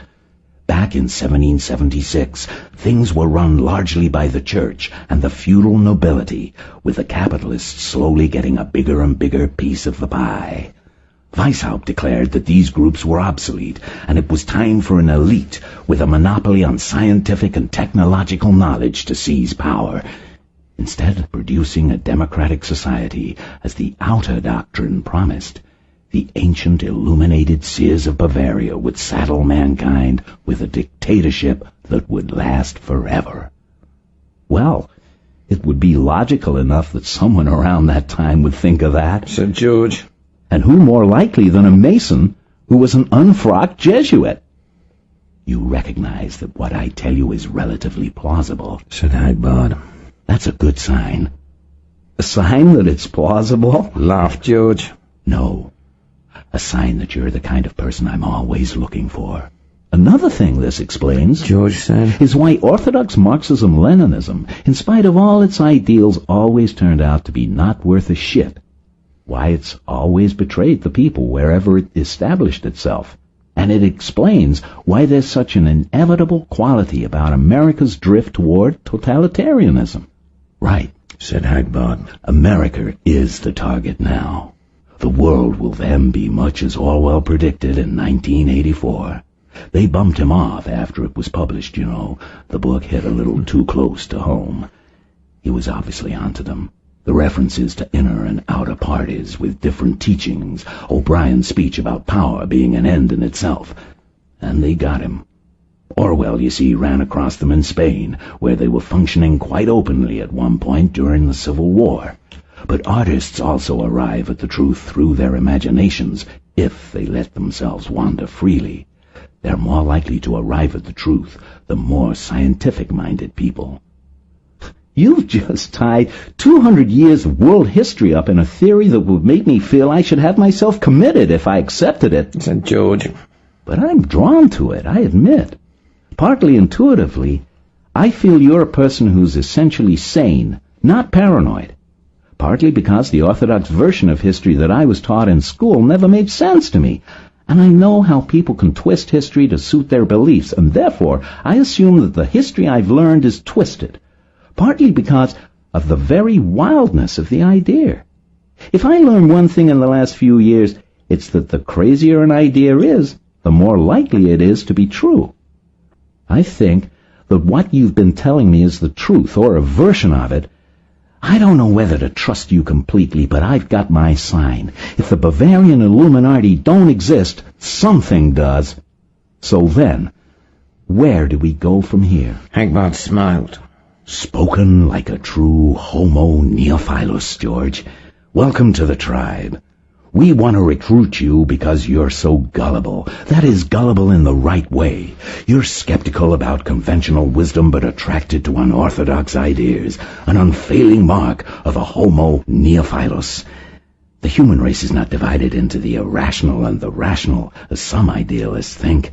All humans are irrational. But there are two different kinds of irrationality. Those who love old ideas and hate and fear new ones, and those who despise old ideas and joyfully embrace new ones. Homo neophobus and Homo neophilus. Neophobus is the original human stock, the stock that hardly changed at all for the first 4 million years of human history. Neophilus is the creative mutation that has been popping up at regular intervals during the past 1,000,000 years, giving the race little forward pushes, the kind you give a wheel to make it spin faster and faster. Neophilus makes a lot of mistakes, but he or she moves. They live life the way it should be lived. 99% mistakes and 1% viable mutations. Everyone in my organization is Neophilus, George. That's why we're so far ahead of the rest of the human race. Concentrated Neophilus influences without any neophobe dilution. We make 1,000,000 mistakes, but we move so fast that none of them catch up with us. Before you get any deeper, George, I'd like you to become one of us. Which means what? Become a legionnaire in the Legion of Dynamic Discord. George laughed. Oh, that sounds like a gas, but it's hard to believe that an organization with an absurd name like that could build anything as serious as this submarine or work for such a serious end as foiling the ancient illuminated seers of Bavaria. Hagbard shook his head. What's serious about a yellow submarine? It's right out of a rock song. And everybody knows people who worry about the Bavarian Illuminati are crackpots. Will you join the Legion in whatever spirit you choose? Certainly, said George promptly. Hagbard clapped him on the back. Ah, you're our type, all right. Good. Back through the door you came then. Turn right, and through the golden door. Is there someone lifting a lamp beside it? There are no honest men on this voyage. Get along with you now.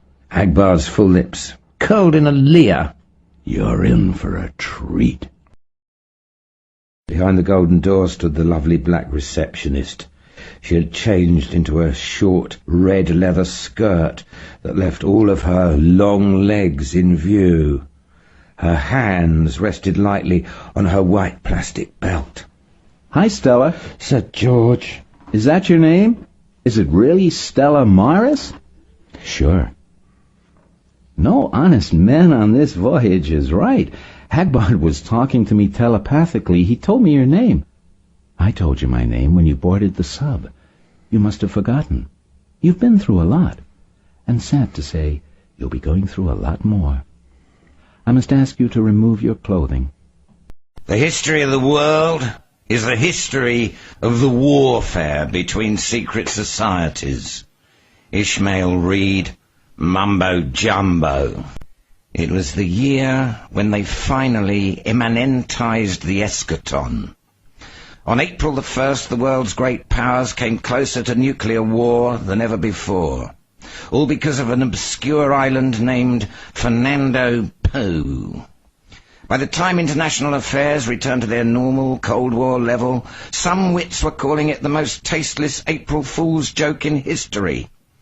I happen to know all the details about what happened, but I have no idea how to recount them in a manner that will make sense to most readers. For instance, I'm not even sure who I am, and my embarrassment on that matter makes me wonder if you will believe anything I reveal. Worse yet, I am at the moment very conscious of a squirrel in Central Park, just off 68th Street in New York City, that is leaping from one tree to another. And I think that happens on the night of April the 23rd, or is it the morning of April the 24th? But fitting the squirrel together with Fernando Poo is, for the present, beyond my powers. I beg your tolerance. There is nothing I can do to make things any easier for any of us, and you will have to accept being addressed by a disembodied voice, just as I accept the compulsion to speak out, even though I am painfully aware that I am talking to an invisible, perhaps non-existent audience. Wise men have regarded the earth as a tragedy, a farce, even an illusionist's trick. But all, if they are truly wise and not merely intellectual rapists, recognize that it is certainly some kind of stage in which we all play roles, most of us being very poorly coached and totally unrehearsed before the curtain rises. Is it too much if I ask tentatively that we agree to look upon it as a circus? A touring carnival wandering about the sun for a record season of 4 billion years and producing new monsters and...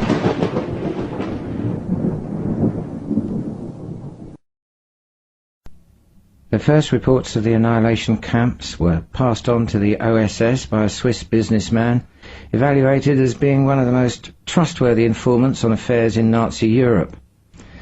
The State Department decided that the stories were not confirmed. That was early in 1943. By autumn of that year, more urgent reports from the same source, transmitted still through the OSS, forced a major policy conference. It was again decided that the reports were not true. As winter began, the English government asked for another conference to discuss similar reports from their own intelligence networks and from the government of Romania. The delegates met in Bermuda for a warm, sunny weekend and decided that the reports were not true. They returned to their work, refreshed and tanned. The death trains continued to roll. Early in 1944, Henry Morgenthau, Jr., Secretary of the Treasury, was reached by dissenters in the State Department, examined the evidence, and forced a meeting with President Franklin Delano Roosevelt. Shaken by the assertion in Morgenthau's document, Roosevelt pledged that he would act at once. He never did. It was said later that the State Department convinced him once again of their own analysis. The reports simply were not true. When Mr. Hitler said Vernichtung, he had not really meant Vernichtung. An author, Ben Hecht, then placed an ad in the New York Times, presenting the evidence to the public. A group of prominent rabbis attacked him for alarming Jews unnecessarily and undermining confidence in America's chief executive during wartime. Finally, late that year, American and Russian troops began liberating the camps, and General Eisenhower insisted that news photographers take detailed movies, which were released to the whole world. In the interval between the first suppressed report by the Swiss businessman and the liberation of the first camp, 6 million people had died. Now, said Hagbard, I'm going to show you something I promised when we first met. It has to do with the catastrophe I've been talking about. Look there. The submarine had risen high above the continent, and it was possible to see landscapes stretching for hundreds of miles. Looking in the direction in which Hagbard pointed, George saw a vast expanse of black, glazed plain. Out of its centre jutted something white and pointed, like a canine tooth. It is said of them that they even controlled the comets in their courses, said Hagbard. He pointed again. The submarine sailed closer to the jutting white object. It was a four-sided white pyramid. Don't say it, said Mavis, giving him a warning look, and George remembered the tattoo he had seen between her breasts. He looked down again. They were above the pyramid now, and George could see the side that had been hidden from him as they approached. He saw what he had half feared, half expected to see, a blood-red design in the shape of a baleful eye. The Pyramid of the Eye, Hagbard said. It stood in the center of the capital of High Atlantis. It was built in the last days of that civilization by the founders of the world's first religion. It doesn't look very big from up here, but it's 5 times the size of the Great Pyramid of Cheops, which was modeled after it. It's made of an imperishable ceramic substance which repels even ocean sediment, as if the builders knew that to last it would have to survive tens of thousands of years of ocean burial. And maybe, depending on who they were, they did know that. Or maybe they just built well in those days.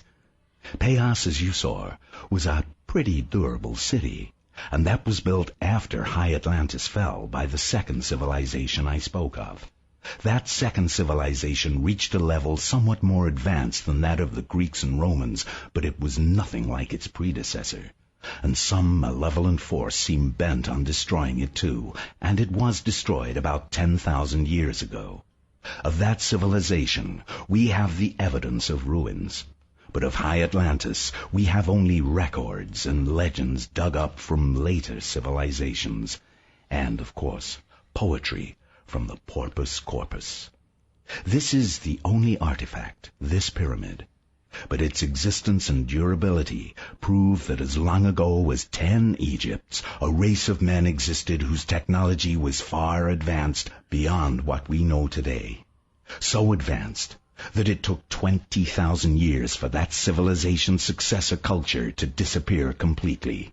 The men who destroyed High Atlantis did their best to make it disappear, but they couldn't quite manage it. The Pyramid of the Eye, for instance, is indestructible, though it's probable that they didn't want to destroy it. Mavis nodded somberly. That is their most sacred shrine. In other words, said George, you're telling me that the people who destroyed Atlantis still exist. Do they have the powers they had then? Substantially, yes, said Hagbard.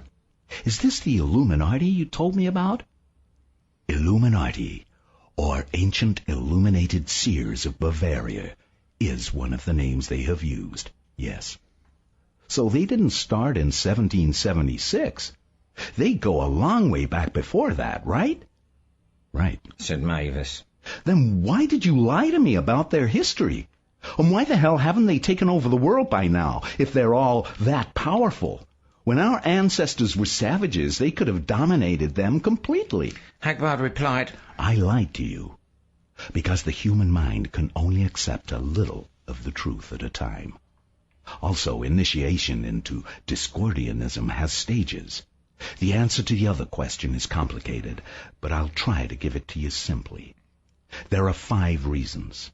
First, there are organizations like the Discordians, which are almost as powerful, and which know almost as much as the Illuminati, and which are able to thwart them. Second, the Illuminati are too small a group to enjoy the creative cross-fertilization necessary to progress of any kind.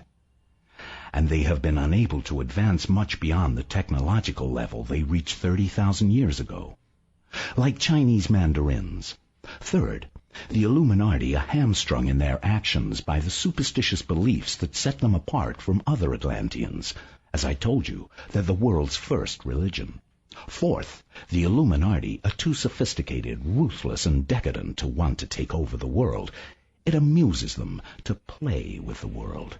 Fifth, the Illuminati do rule the world, and everything that happens by their sufferance. Those reasons contradict each other, said George. That's the nature of logical thought. All propositions are true in some sense, false in some sense, and meaningless in some sense. Hagbard didn't smile. The submarine had described a great arc as they talked, and now the Pyramid of the Eye was far behind them. The eye itself, since it faced eastward, was no longer visible. Below, George could see the ruins of several small cities at the edge of tall cliffs that fell away into darker depths. Cliffs that doubtless had been the seacoast of Atlantis at one time. Hagbard said, I've got a job for you, George. You're going to like it, and you're going to want to do it. But it's going to make you shit a brick. We'll talk about it when we get to Chesapeake Base. Now, though, let's go down into the hold and have a look at our acquisitions. He flicked a switch. Fuck up. Get your finger out of your ass and drive this thing for a while. I'll see the statues later, said Mavis. I've got other things to do just now. George followed Hagbard down carpeted staircases and halls panelled in glowing polished oak. At last they came to a large hall which was apparently paved with marble flagstones. A group of men and women wearing horizontally striped nautical shirts similar to Hagbard's were clustered around 4 tall statues in the centre of the room. When Hagbard entered the room, they stopped talking and stepped away to give him a clear look at the sculptures. The floor was covered with puddles of water, and the statues themselves were dripping. No wiping them dry, Hagbard said. Every molecule is precious just as it is, and the less disturbed, the better. He stepped closer to the nearest one and looked at it for a long moment. What do you say about a thing like this? It's beyond exquisite. Can you imagine what their art was like before the disaster? And to think the unbroken circle destroyed every trace of it, except for that crude, stupid pyramid. which is the greatest piece of ceramic technology in the history of the human race, said one of the women. George looked around for Stella Maris, but she wasn't there. Where's Stella? He asked Hagbard. Upstairs, minding the store. She'll see them later. The sculptures were unlike the work of any culture George knew, which was to be expected after all. They were at once realistic, fanciful, and abstractly intellectual. They bore resemblance to Egyptian and Mayan, classical Greek, Chinese and Gothic, combined with a surprisingly modern-looking note. There were some qualities in the statues that were totally unique, though qualities doubtless lost by the civilizations to which Atlantis was ancestral, but that might have been found in known world art had there been other civilizations to preserve and emphasize them. This, George realized, was the art, and looking at the statues was like hearing a sentence in the first language spoken by men. An elderly sailor, pointing at the statue farthest from where they were standing. Look at that beatific smile. A woman thought of that statue, I bet. That's every woman's dream, to be totally self-sufficient. Some of the time, Joshua, said the Oriental woman who hadn't spoken before. But not all of the time. Now, what I prefer is that. She pointed to another statue. Hagbard laughed. You think that's just nice, healthy originalism, Sushi. But the child in the woman's arms is the son without a father, the self-begotten, and the couple at the base represent the unbroken circle of Gruad. Usually it's a serpent with its tail in its mouth, but in some of the earlier representations, the couple in oral intercourse symbolizes sterile lust. The unloved mother has her foot on the man's head to indicate that she conquers lust. The whole sculpture is the product of the foulest cult to come out of Atlantis. They originated human sacrifice. First, they practiced castration, but then they escalated to killing men instead of just cutting off their balls. Later, when women were subjugated, the sacrifice became a virgin female, supposedly to give her to the unloved ones while she was still pure. That halo around the child's head looks like the peace symbol, said George. Peace symbol, my ass, said Hagbard. That's the oldest symbol of evil there is. Of course, in the cult of the unbroken circle, it was a symbol of good, but that's the same difference. They can't have been so vicious if they produced that statue, said the Oriental woman stubbornly. Could you deduce the Spanish Inquisition from the painting of the manger at Bethlehem? Said Hagbard. Don't be naive, Miss Mao. He turned to George. The value of any one of these statues is beyond calculation, but not many people know that. I'm sending you to one who does. Robert Putney Drake. One of the finest art connoisseurs in the world and the head of the American branch of the World Crime Syndicate. You're going to see him with a gift from me. These 4 statues. The Illuminati were planning to buy his support with gold from the Temple of Tethys. I'm gonna get to him first. If they only needed 4 statues, why were they trying to raise the whole temple? George asked. I think they wanted to remove the temple to Agarthy, their stronghold under the Himalayas, for safekeeping. I haven't been any closer to the Temple of Tethys than we were today, but I suspect it's a treasure house of evidence of High Atlantis. As such, it would be something the Illuminati would want to remove.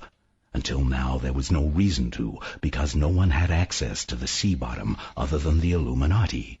Now I can get around down here just as well, better in fact than they can, and pretty soon others will be following. Several nations and many groups of private persons are exploring the undersea world. It's time for the Illuminati to finish taking away whatever tells of High Atlantis.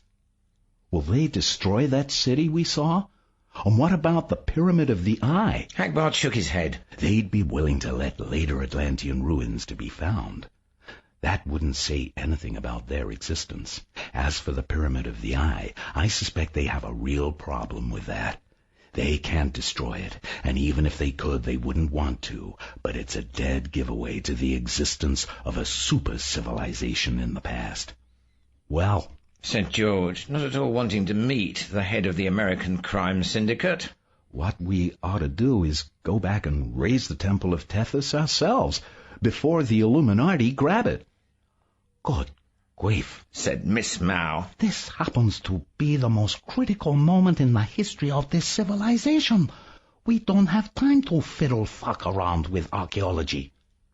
He's just a legionnaire, said Hagbard. Though after this mission, he'll know the fairest and become a deacon. He'll understand more then. George, I want you to act as a go-between for the Discordian movement and the syndicate. You're going to bring these 4 statues to Robert Putney Drake and tell him there are more where they came from. Ask Drake to stop working for the Illuminati, to take the heat off our people, wherever he's after them, and to drop the assassination project the Illuminati have been working on with him. And as an earnest of good faith, he's to snuff 24 Illuminati agents for us in the next 24 hours. Their names will be contained in a sealed envelope. Atlantis also bothered Joe. After he saw it the first time, Hagbard took him for a ride in the Leif Erikson. It was all too pat, too plausible, too good to be true, especially the ruins of cities like Paos, with their architecture that obviously combined Egyptian and Mayan elements. Science has been flying on instruments like a pilot in a fog ever since 1900, he said, casually to Hagbard on the return trip to New York. This was in 72, according to his later recollections, fall of 72, almost 2 years after the test of Aum in Chicago. You've been reading Bucky Fuller, was Hagbard's cool reply. Or was it Korzybski? Never mind who I'm reading, Joe said directly. The thought in my head is that I never saw Atlantis any more than I ever saw Marilyn Monroe. I saw moving pictures which you told me were television reception of cameras outside your sub. And I saw moving pictures of what Hollywood assured me was a real woman, even though she looked more like a design by Petty or Vargas. In the Marilyn Monroe case, it's reasonable to believe what I'm told. I don't believe a robot that good has been built yet. But Atlantis...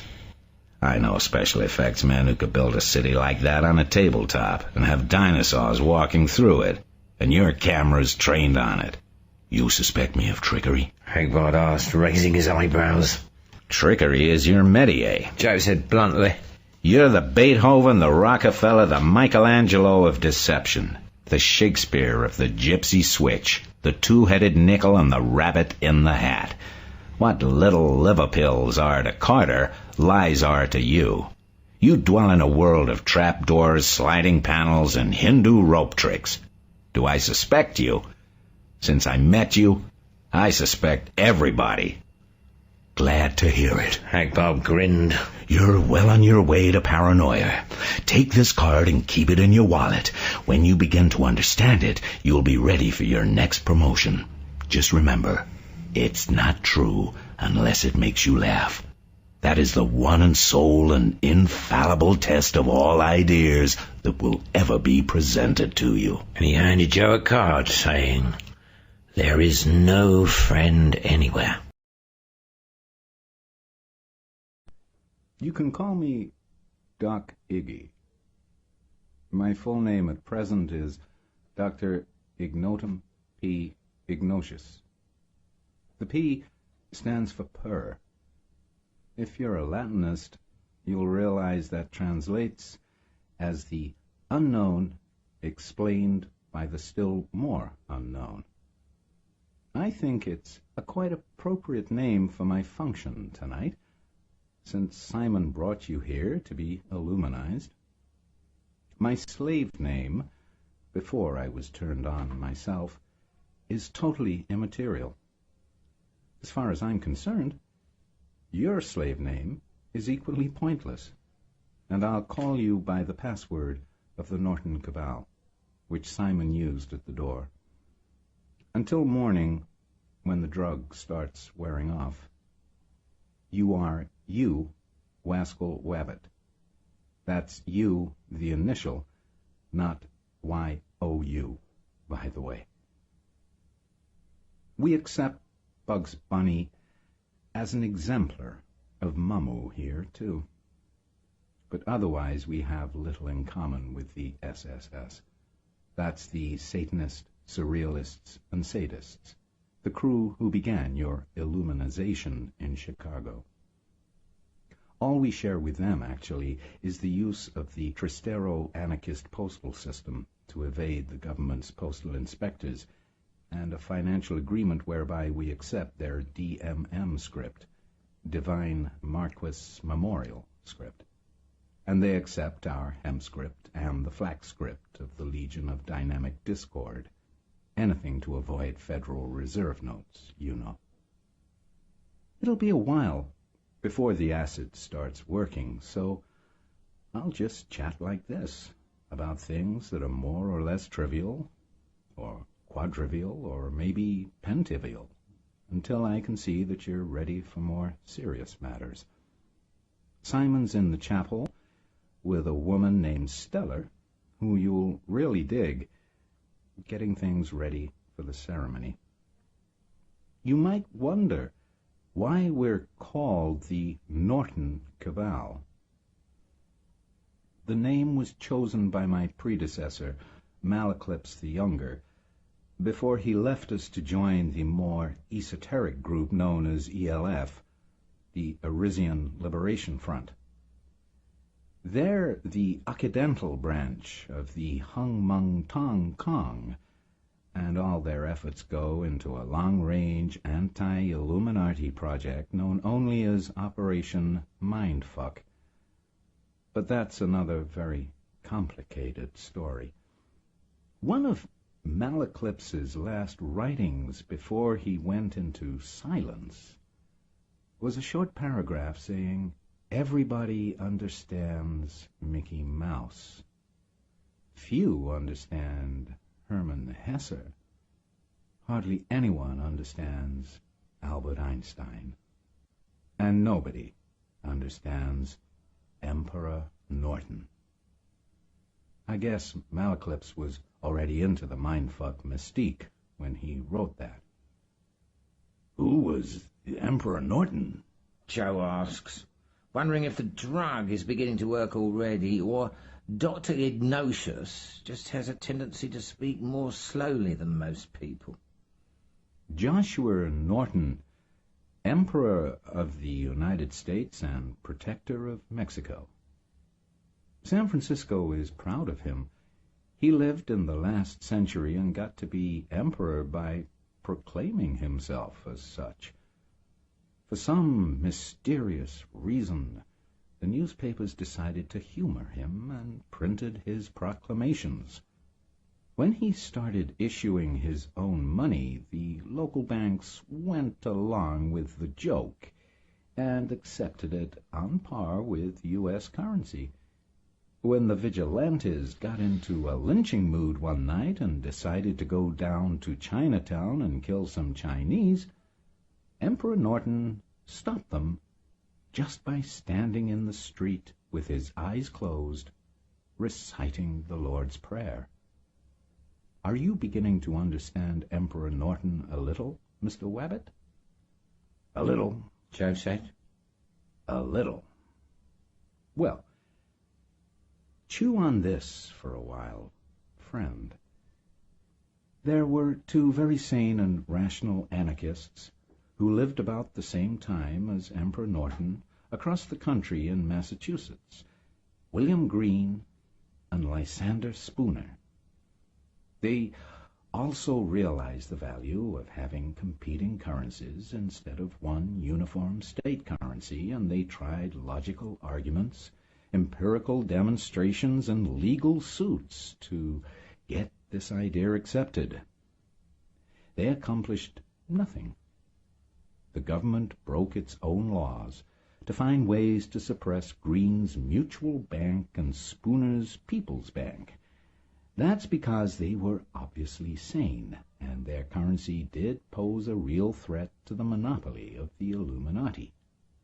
But Emperor Norton was so crazy that people humored him, and his currency was allowed to circulate.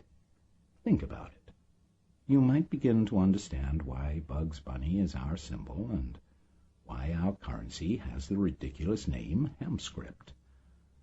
Hagbard and his Discordians, even more absurdly, call their money Flax Script. That commemorates the Zen master who was asked, "What is the Buddha?"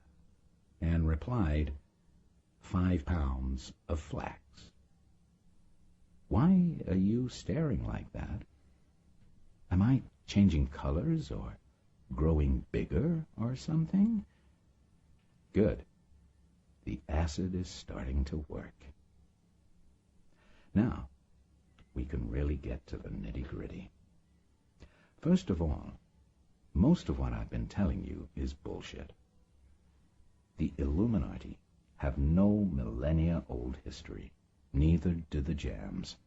They invented their great heritage and tradition, Jacques de Molay and Charlemagne and all of it, out of whole cloth in 1776, picking up all sorts of out-of-context history to make it seem plausible.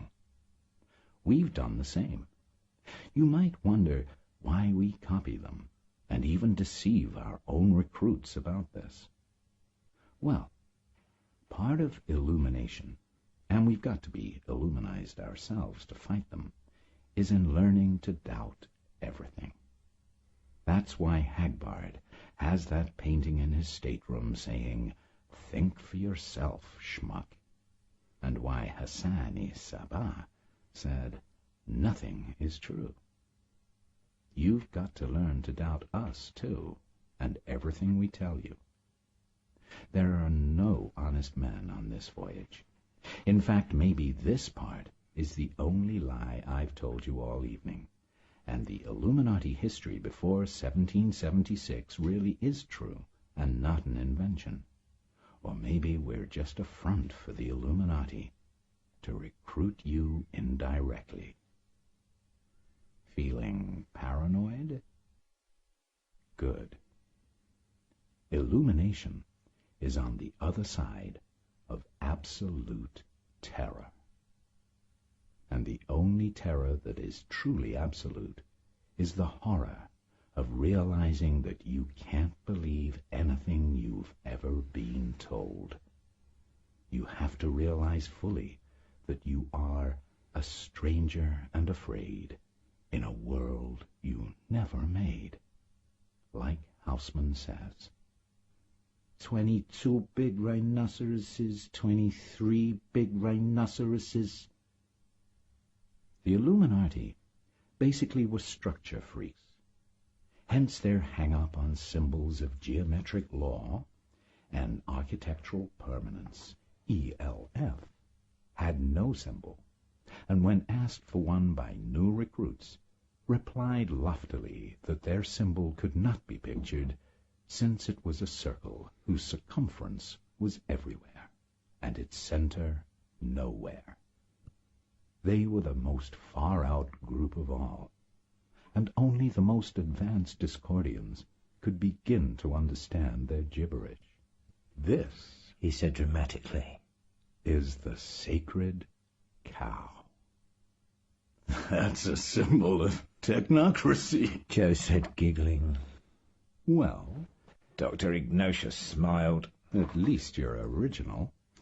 9 out of 10 new members mistake it for the Chinese yin-yang, or the astrological symbol of Cancer. It's similar to both of them. Symbol of Mamu, god of chaos. On the right, O nobly born, you will see the image of your female and intuitive nature, called yin by the Chinese. The yin contains an apple, which is the golden apple of Eris, the forbidden apple of Eve, and the apple which used to disappear from the stage of the Flatbush Burlesque House in Brooklyn when Linda LaRue did the split on top of it at the climax of her striptease. It represents the erotic, libidinal, anarchistic, and subjective values worshipped by Hagbard and our friends in the Legion of Dynamic Discord. Now, O nobly born, as you prepare for total awakening, turn your eyes to the left, yang side of the sacred cow. This is the image of your male, rationalistic ego. It contains the pentagon of the Illuminati, the Satanists, and the U.S. Army. It represents the anal, authoritarian, structural, law and order values which the Illuminati have imposed through their puppet governments on most of the peoples of the world. This is what you must understand, O newborn Buddha. Neither side is complete or true or real. Each is an abstraction, a fallacy. Nature is a seamless web in which both sides are in perpetual war, which is another name for perpetual peace. The equation always balances.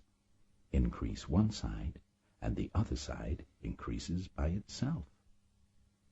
Every homosexual is a latent heterosexual. Every authoritarian cop is the shell over an anarchistic libido. There is no Verwirrung, no final solution, no pot of gold at the end of the rainbow. And you are not Saul Goodman when you're lost out here. Listen. The chaos you experience under LSD is not an illusion. The orderly world you imagine you experience under the artificial and poisonous diet which the Illuminati have forced on all civilized nations is the real illusion. I'm not saying what you are hearing. The only good Fernord is a dead Fernord. Never whistle while you're pissing. An obscure but highly significant contribution to sociology and epistemology occurs in Malignovsky's study, Retroactive Reality, printed in Wieczny Kwiat Wtazda, the Journal of the Polish Orthopsychiatric Society, for autumn 1959. All affirmations are true in some sense, false in some sense, meaningless in some sense, true and false in some sense, true and meaningless in some sense, false and meaningless in some sense, true and false and meaningless in some sense. Do you follow me? In some sense. Joe mutters. Only Marxists, Dr. Iggy concluded, opening the door to usher Joe into the chapel room, still believe in an objective history. Marxists and a few disciples of Ayn Rand.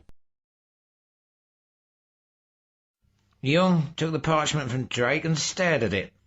It's not to be signed in blood. What the hell is this yin-yang symbol with the pentagon and the apple? You're a fucking fake. His lips curled tightly in against his teeth.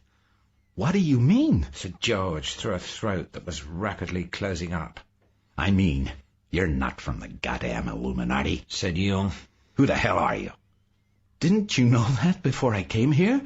That I'm not from the Illuminati? Said George. I'm not trying to fake anybody out. Honest, really. I thought you knew the people who sent me. I never said I was from the Illuminati. Maldonado nodded, a slight smile bringing his face to life. I know who he is. The people of the old Strege. The Sybil of Sybils. All hail Discordia, kid, right? Hail Harris, said George with a slight feeling of relief. Drake frowned. Well, we seem to be at cross purposes. We were contacted by mail, then by telephone, then by messenger, by parties who made it quite clear that they knew all about our business with the Illuminati. Now, to the best of my knowledge, perhaps Don Federico knows better, there is only one organization in the world that knows anything about the AISB.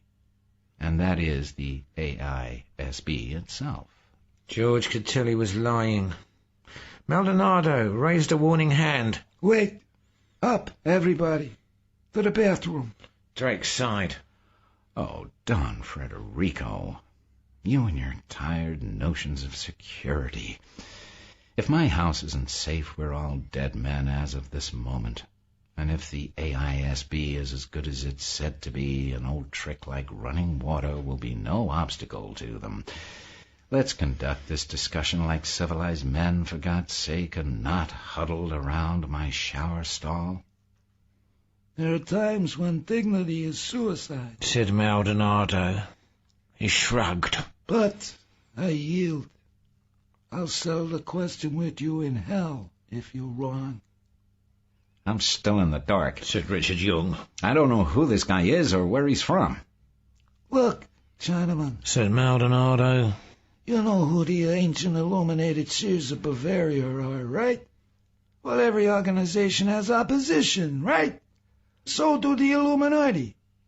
Opposition that's like them. Religious, magical, spooky stuff. Not simply interested in becoming rich, as is our gentlemanly aim in life. Playing supernatural games. Capiche? Young looked skeptical. You could be describing the Communist Party, the CIA, or the Vatican. Superficial, said Maldonado scornfully. And upstarts compared with the AISB, because the Bavarian Illuminati aren't Bavarians, you understand. There's just a recent name and manifestation for their order. Both the Illuminati and their opposition, which this guy represents, go back a long ways before Moscow, Washington, or Rome. A little imagination is called for to understand this, Chinaman. If the Illuminati are Yang, George said helpfully, we're Yin. The only solution is a Yin revolution, dig? I'm a graduate of Harvard Law School, said Young loftily, and I do not dig it. What are you, a bunch of hippies? We never made a deal with your bunch before, said Maldonado. They never had enough to offer us. Robert Putney Drake said, Yes, but you'd like to, though, Don Frederico. Haven't you had a bellyful of the others? I know I have. I know where you're from now, George. And you people have been making giant strides in recent decades. I'm not surprised that you're able to tempt us. It's worth our lives, and we are supposedly the most secure men in the United States, to betray the Illuminati. But I understand you offer us statues from Atlantis. By now they should be uncrated, and that there are more where these came from. Is that right, George? Hagbard had said nothing about that. But George was too worried about his own survival to quibble. Yes, he said. There are more, Drake said.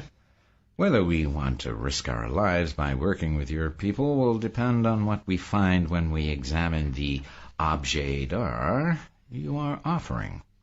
Don Frederico, being a highly qualified expert in antiquities, particularly in those antiquities which have been carefully kept outside the ken of conventional archaeological knowledge, will pronounce on the value of what you've brought. As a Sicilian, thoroughly versed in his heritage, Don Frederico is familiar with things Atlantean. The Sicilians are about the only extant people who do know about Atlantis. It is not generally realized that the Sicilians have the oldest continuous civilization on the face of the planet, with all due respects to the Chinese. Drake nodded formally to Young. I consider myself an American, said Young, though my family knows a thing or two about Tibet that might surprise you. I'm sure, said Drake. Well, you shall advise as you are able. But the Sicilian heritage goes back thousands of years before Rome, as does their knowledge of Atlantis. There were a few things washed up on the shores of North Africa, a few things found by divers. It was enough to establish a tradition. If there were a museum of Atlantean arts, Don Frederico is one of the few people in the world qualified to be a curator. In other words, said Maldonado with a ghastly smile, those statues better be authentic, kid, because I will know if they are not. They are, said George. I saw them picked up off the bottom of the ocean myself. That's impossible, said Young. Let's look, said Drake. He stood up and placed the palm of his hand flat against an oak panel, which immediately slid to one side, revealing a winding metal staircase. Drake leading the way, the four of them descended what seemed to George 5 stories to a door with a combination lock. Drake opened the door, and they passed through a series of other chambers, ending up in a large underground garage. The golden Appel truck was there, and beside it the 4 statues, freed of their crates. There was no one in the room. "Where did everybody go?" said Young. "They're Sicilians," said Drake. "They saw these and were afraid. They did the job of uncrating them and left." His face and Maldonado's wore a look of awe. Young's craggy features bore an irritated, puzzled frown. "I'm beginning to feel that I've been left out of a lot," he said. Later, said Maldonado. He took a small jeweller's glass out of his pocket and approached the nearest statue. This is where they got the idea for the great god Pan, he said. But you can see the idea was more complicated 20,000 years ago than 2,000. Fixing the jeweller's glass in his eye, he began a careful inspection of a glittering hoof. At the end of an hour, Maldonado, with the help of a ladder, had gone over each of the 4 statues from bottom to top with fanatical care, and had questioned George about the manner of their seizure, as well as what little he knew of their history. He put his jeweller's glass away, turned to Drake, and nodded. You've got the 4 most valuable pieces of art in the world. Drake nodded. I surmised as much. Worth more than all the gold in all the Spanish treasure ships there ever were. If I had not been dosed with a hallucinogenic drug, said Richard Young, I gather you are all saying these statues come from Atlantis. I'll take your word for it that they're solid gold, and that means there's a lot of gold there. The value of the matter is not worth 1/10,000th the value of the form, said Drake. That I don't see, said Young. What is the value of Atlantean art if no reputable authority anywhere in the world believes in Atlantis? Maldonado smiled. There are a few people in the world who know that Atlantis existed, and who know there is such a thing as Atlantean art. And believe me, Richard, those few got enough money to make it worth anyone's while who has a piece from the bottom of the sea. Any one of these statues could buy a middle-sized country. Drake clapped his hands with an air of authority. I'm satisfied if Don Federico is satisfied, for these and for 4 more like them, or the equivalent if 4 such statues simply don't exist. My hand is joined with the hand of the Discordian movement. Let us go back upstairs and sign the papers, in pen and ink. And then, George, we would like you to be our guest at dinner. George didn't know if he had the authority to promise 4 more statues, and he was certain that total openness was the only safe approach with these men. As they were climbing the stairs, he said to Drake, who was above him, I wasn't authorized by the man who sent me to promise anything more, and I don't believe he has any more at the moment, unless he has a collection of his own. I know these 4 statues are the only ones he captured on this trip. Drake let out a small fart. An incredible thing, it seemed to George, for the leader of all organised crime in the United States to do. Excuse me, he said. The exertion of these stairs is too much for me. Would love to put in an elevator, but that wouldn't be as secure. One of these days my heart will give out going up and down those stairs. The fart smelled moderately bad, and George was glad when he had climbed out of its neighbourhood. He was surprised that a man of Drake's importance would acknowledge that he farted. Perhaps that kind of straightforwardness was a factor in Drake's success. George doubted that Maldonado would admit to a fart. The Don was too devious. He was not your earthy sort of Latin. He was paper-thin and paper-pale, like a Tuscan aristocrat of attenuated bloodline. They re-entered Drake's office, and Drake and Maldonado each signed the parchment scroll.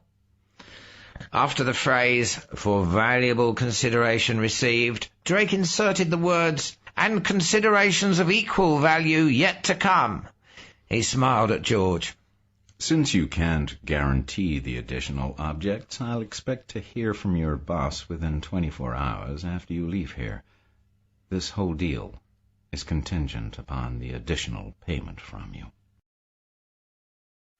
The dinner was steak Diane, and it was served to the four men at a long table in a dining room hung with large old paintings. They were waited on by a series of beautiful young women, and George wondered where the gang leaders kept their wives and mistresses. In some sort of purdah, perhaps. There was something Arabic about this whole setup. During the main course, a blonde in a long white gown, which left one breast bare, played the harp in a corner of the room and sang. There was conversation with the coffee. Four young women sat down briefly with the men and regaled them with witticisms and funny stories. With the brandy came Tarantella Serpentine.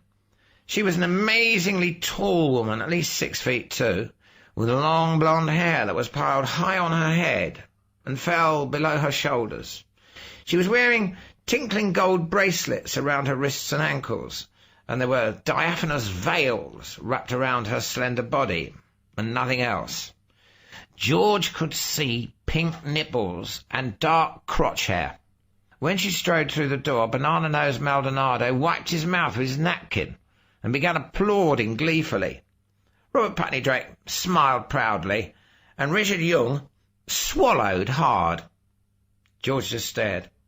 "The star of our little rural retreat," said Drake by way of introduction. "May I present Miss Tarantella Serpentine." Maldonado's applause continued, and George wondered if he should join in. Music, oriental but with a touch of rock, flooded the room. The sound reproduction equipment was excellent, nigh perfect. Tarantella Serpentine began to dance. It was a strange, hybrid sort of dance, a synthesis of belly dancing, go-go, and modern ballet. George licked his lips, and he felt his face get warm, and his penis begin to throb and swell as he watched.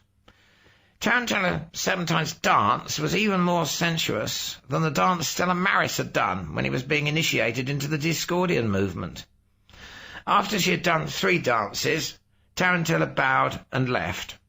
"You must be tired, George," said Drake, resting his hand on George's shoulder. Suddenly, George realised he had been going on almost no sleep, except for the times he dozed off in the car on the way from Mad Dog to the Gulf. He had been under incredible physical and, even more important, emotional pressure. He agreed that he was tired, and praying that he would not be murdered in his sleep, he let Drake lead him to a bedroom. The bed was an enormous 4-poster with a cloth of gold canopy. Naked, George slid between cool, crisp sheets, and clutching the top sheet around his neck, lay flat on his back, shut his eyes tight, and sighed. That morning he had been on a beach in the Gulf of Mexico, watching naked Mavis masturbate. He had fucked an apple. He'd been to Atlantis. And now he was lying on a downy soft mattress in the home of the chief of all organised crime in America. If he closed his eyes, he might find himself back in the Mad Dog jail. He shook his head. There was nothing to fear. He heard the bedroom door open. There was nothing to fear. To prove it, he kept his eyes closed. He heard a board squeak. Squeaky boards in this place? Sure, to warn the sleeper that there was someone sneaking up on him. He opened his eyes. Tarantella Serpentine was standing over the bed. "Bobby Baby sent me," she said.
He awoke in the dark, and his instinctive groping motion told him that Tarantella was gone. Instead, Mavis, in a white doctor's smock, stood at the foot of the bed, watching him with large bright eyes. The darkened draped bedroom had turned into a hospital ward, and was suddenly brightly lit. "How did you get here?" he blurted. "I mean, how did I get here?" "Saul," she said kindly. "it's almost all over. You've come through it." And suddenly he realized that he felt not 23, but 63 years old. "You've won," he admitted. "I'm no longer sure who I am." "You've won," Mavis contradicted. "You've gone through ego loss, and now you're beginning to discover who you really are. Poor old Saul."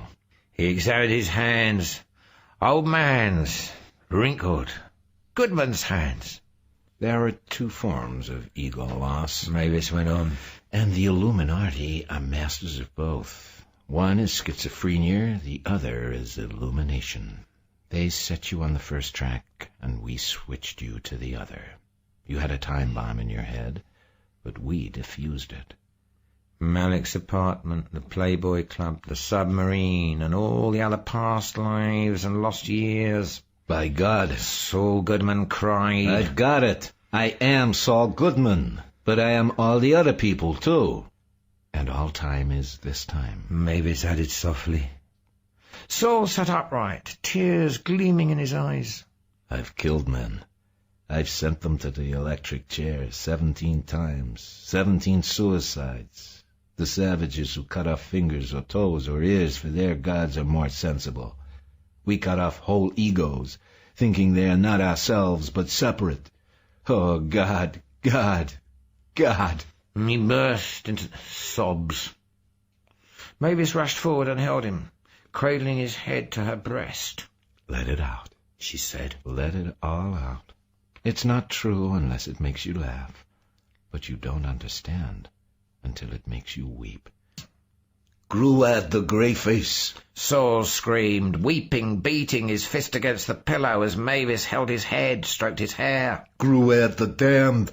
And I have been his servant, his puppet, sacrificing myself on his electric altars as burnt offerings." Mavis cooed in his ear. Yes, yes, we must learn to give up our sacrifices, not our joys. They have taught us to give up everything except our sacrifices, and those are what we must give up. We must sacrifice our sacrifices. "The Greyface! The life-hater!" Saul shrieked. "The bastard motherfucker! Osiris Quetzalcoatl!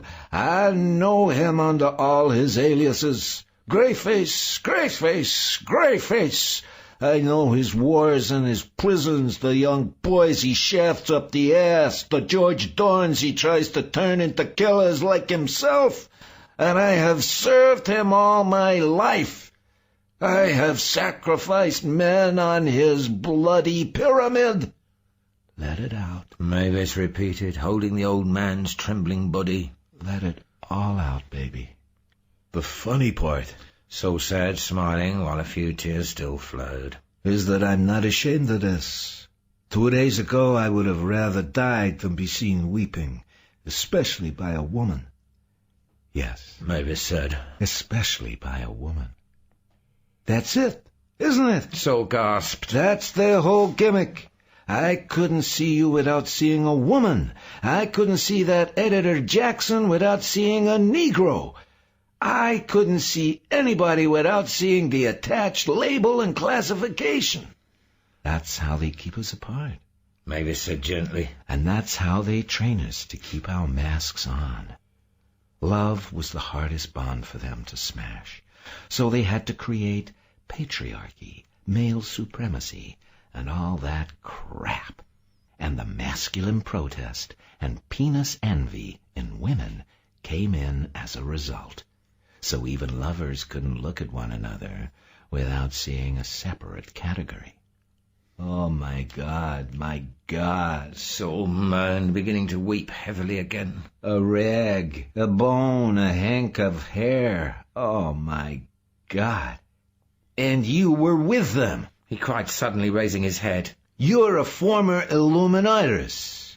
That's why you're so important to Hagbard's plan, and that's why you have that tattoo. I was one of the 5 who run the U.S. Mavis nodded. One of the insiders, as Robert Welch calls them. I've been replaced now by Atlanta Hope, the leader of God's Lightning.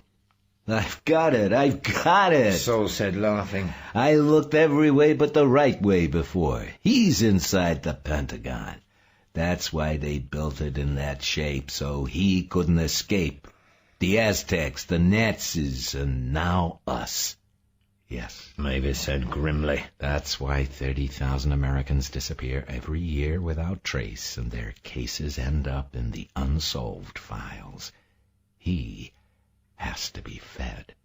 A man, though naked, may be in rags, Sol quoted. Ambrose Bierce knew about it. And Arthur Machen, Mavis added. And Lovecraft. But they had to write in code. Even so, Lovecraft went too far, mentioning the Necronomicon by name. And that's why he died so suddenly when he was only 47.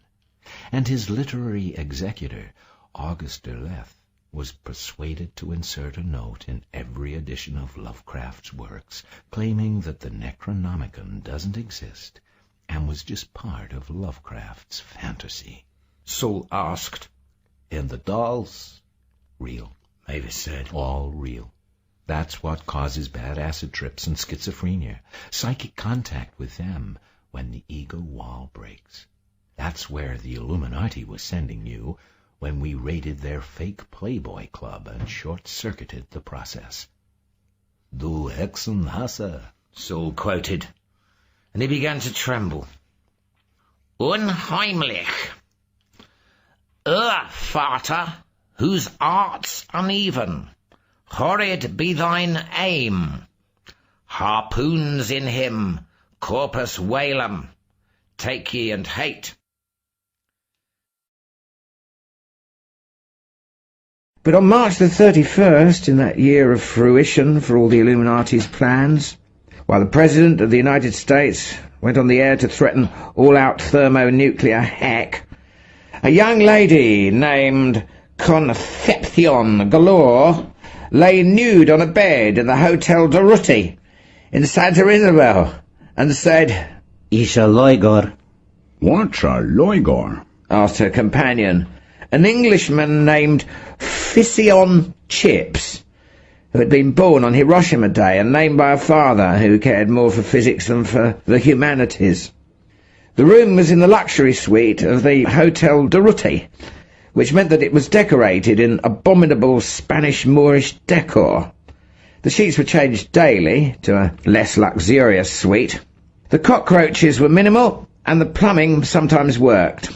Concepcion contemplated the bullfight mural on the opposite wall, Manaletti turning an elegant Veronica on an unconvincingly drawn bull, and said thoughtfully, "Ah, a Loigor is a god of the black people, the natives. A very bad god." Chips glanced at the statue again and said, more to himself than to the peasant girl, "Looks vaguely like Tlaloc in Mexico City, crossed with one of those Polynesian Cthulhu tikis." The Starry Wisdom people are very interested in these statues, Concepcion said, just to be making conversation, since it was obvious that Chips wasn't going to be ready to prong her again for at least another half hour. "Indeed," Chips said, equally bored. "Who are the Starry Wisdom people?"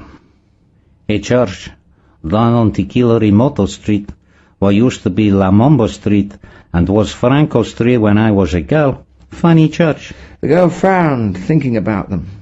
When I worked in the telegraph office, I was always seeing the telegrams, all in code, and never to another church, always to banks, all over Europe and North and South America. "You don't say," drawled Chips, no longer bored, but trying to sound casual. His code number in British intelligence was, of course, 0005. "Why are they interested in these statues?" He was thinking that statues properly hollowed out, could transport heroin. He was already sure that starry wisdom was a front for bugger. You look like a robot, Joe Malik says in a warped room in a skewered time in San Francisco. I mean, you move and walk like a robot. Hold on to that, Mr. Wabbit, says a bearded young man with a saturnine smile. Some trippers see themselves as robots, others see the guide as a robot. Hold that perspective. Is it a hallucination or is it a recognition of something we usually black out? Wait, Joe says. Part of you is like a robot, but part of you is alive. Like a growing thing, a tree or a plant. The young man continues to smile, his face drifting above his body toward the mandala painted on the ceiling. Well, he asks, do you think that might be a good poetic shorthand? That part of me is mechanical, like a robot, and part of me is organic, like a rose bush? And what's the difference between the mechanical and the organic? Isn't a rose bush a kind of machine used by the DNA code to produce more rose bushes?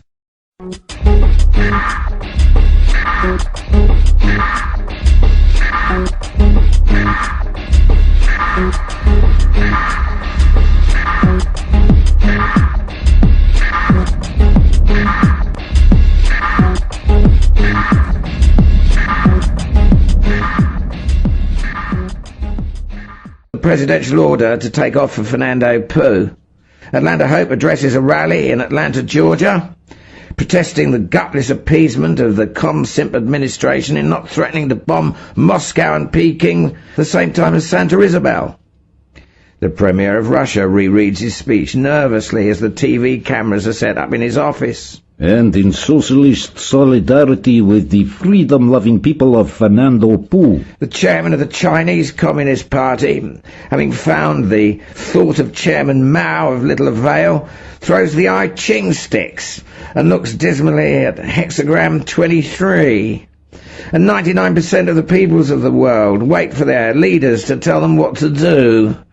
But in Santa Isabel itself, 3 locked doors across the suite from the now sleeping Concepcion, Fission Chips says angrily into his shortwave, Repeat, none. Not one Russian or Chinese anywhere on the bloody island. I don't care what Washington says. I'm telling you what I have seen. Now, about the bugger heroin ring here.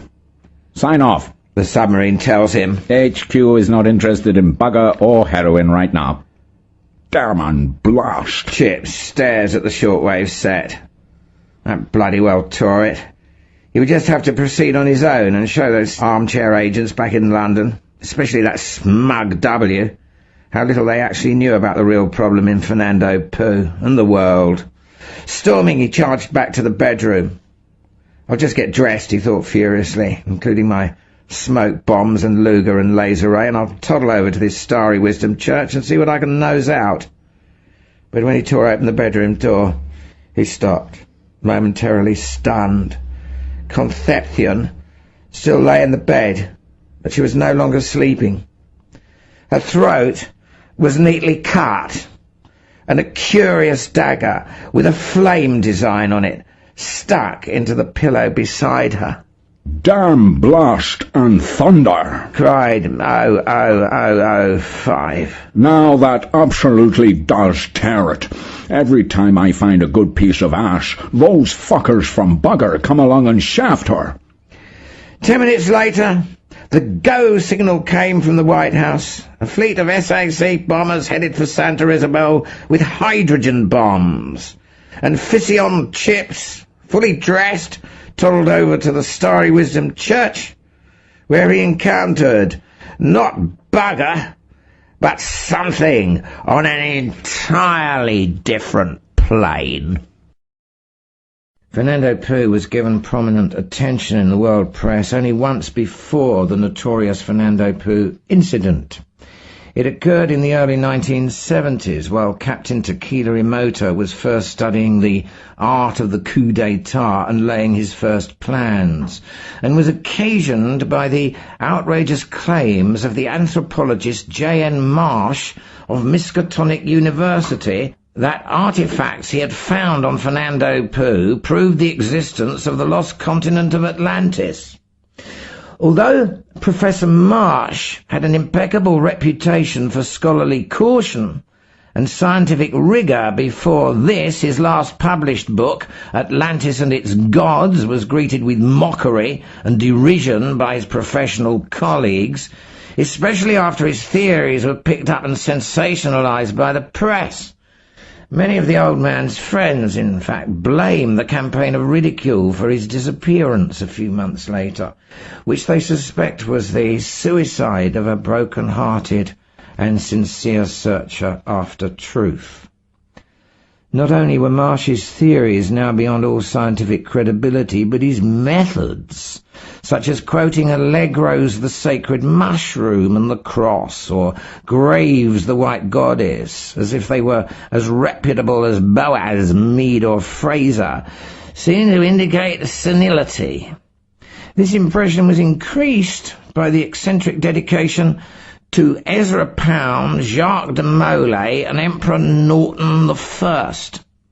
The real scientific scandal was not the theory of Atlantis, that was a bee that had haunted many a scholarly bonnet, but Marsh's claim that the gods of Atlantis actually existed, not as supernatural beings, of course, but as a superior class of life, now extinct, which had pre-existed mankind and duped the earliest civilization into worshipping them as divine and offering terrible sacrifices at their altars. That there was absolutely no archaeological or paleontological evidence that such beings ever existed was the mildest of the scholarly criticisms aimed at this hypothesis. Professor Marsh's rapid decline in the few months between the book's unanimous rejection by the learned world and his sudden disappearance caused great pain to colleagues at Miskatonic. Many recognised that he had acquired some of his notions from Dr. Henry Armitage, generally regarded as having gone somewhat bananas after too many years devoted to puzzling out the obscene metaphysics of the Necronomicon. When the librarian, Miss Horace, mentioned at a faculty tea shortly after the disappearance that Marsh had spent much of the past month with that volume, one Catholic professor urged, only half-jokingly, that Miskatonic should rid itself of scandals once and for all by presenting that damned book, he emphasized the word very deliberately, to Harvard.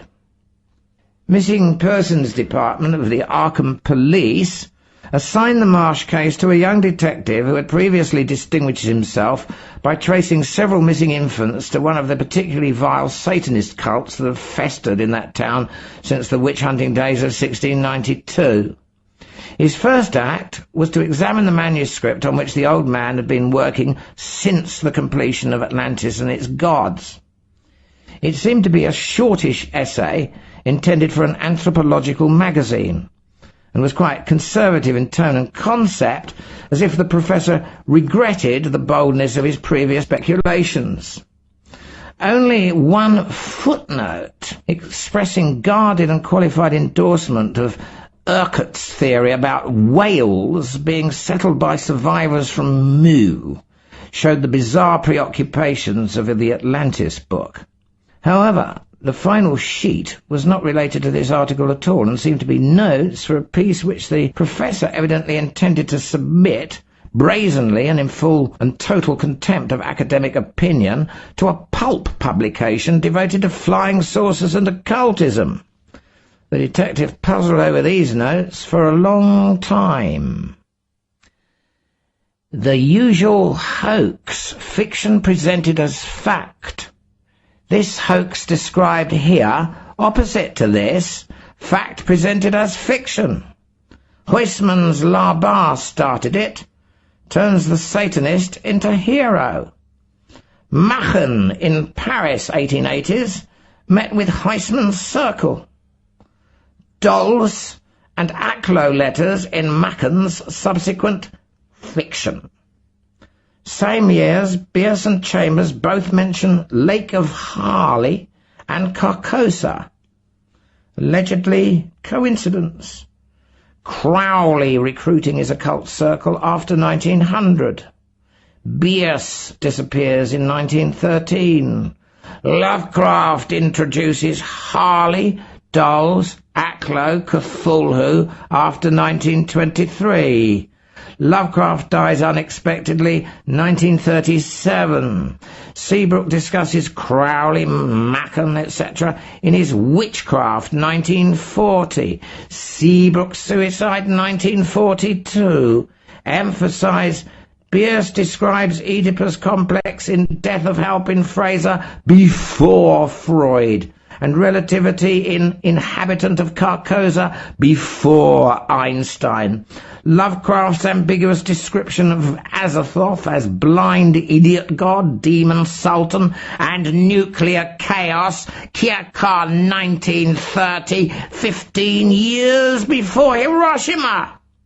Direct drug references in Chambers' King in Yellow, Macken's White Powder, Lovecraft's Beyond the Wall of Sleep and Mountains of Madness.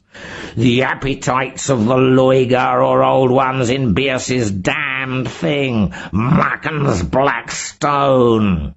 Lovecraft, constantly. Atlantis, known as Thule, or Tula, both in German and Panama Indian lore. And of course coincidence again, the accepted explanation. Opening sentence for article.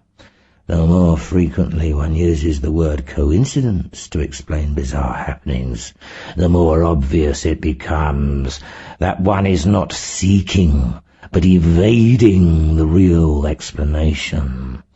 Or shorter, the belief in coincidence is the prevalent superstition of the age of science.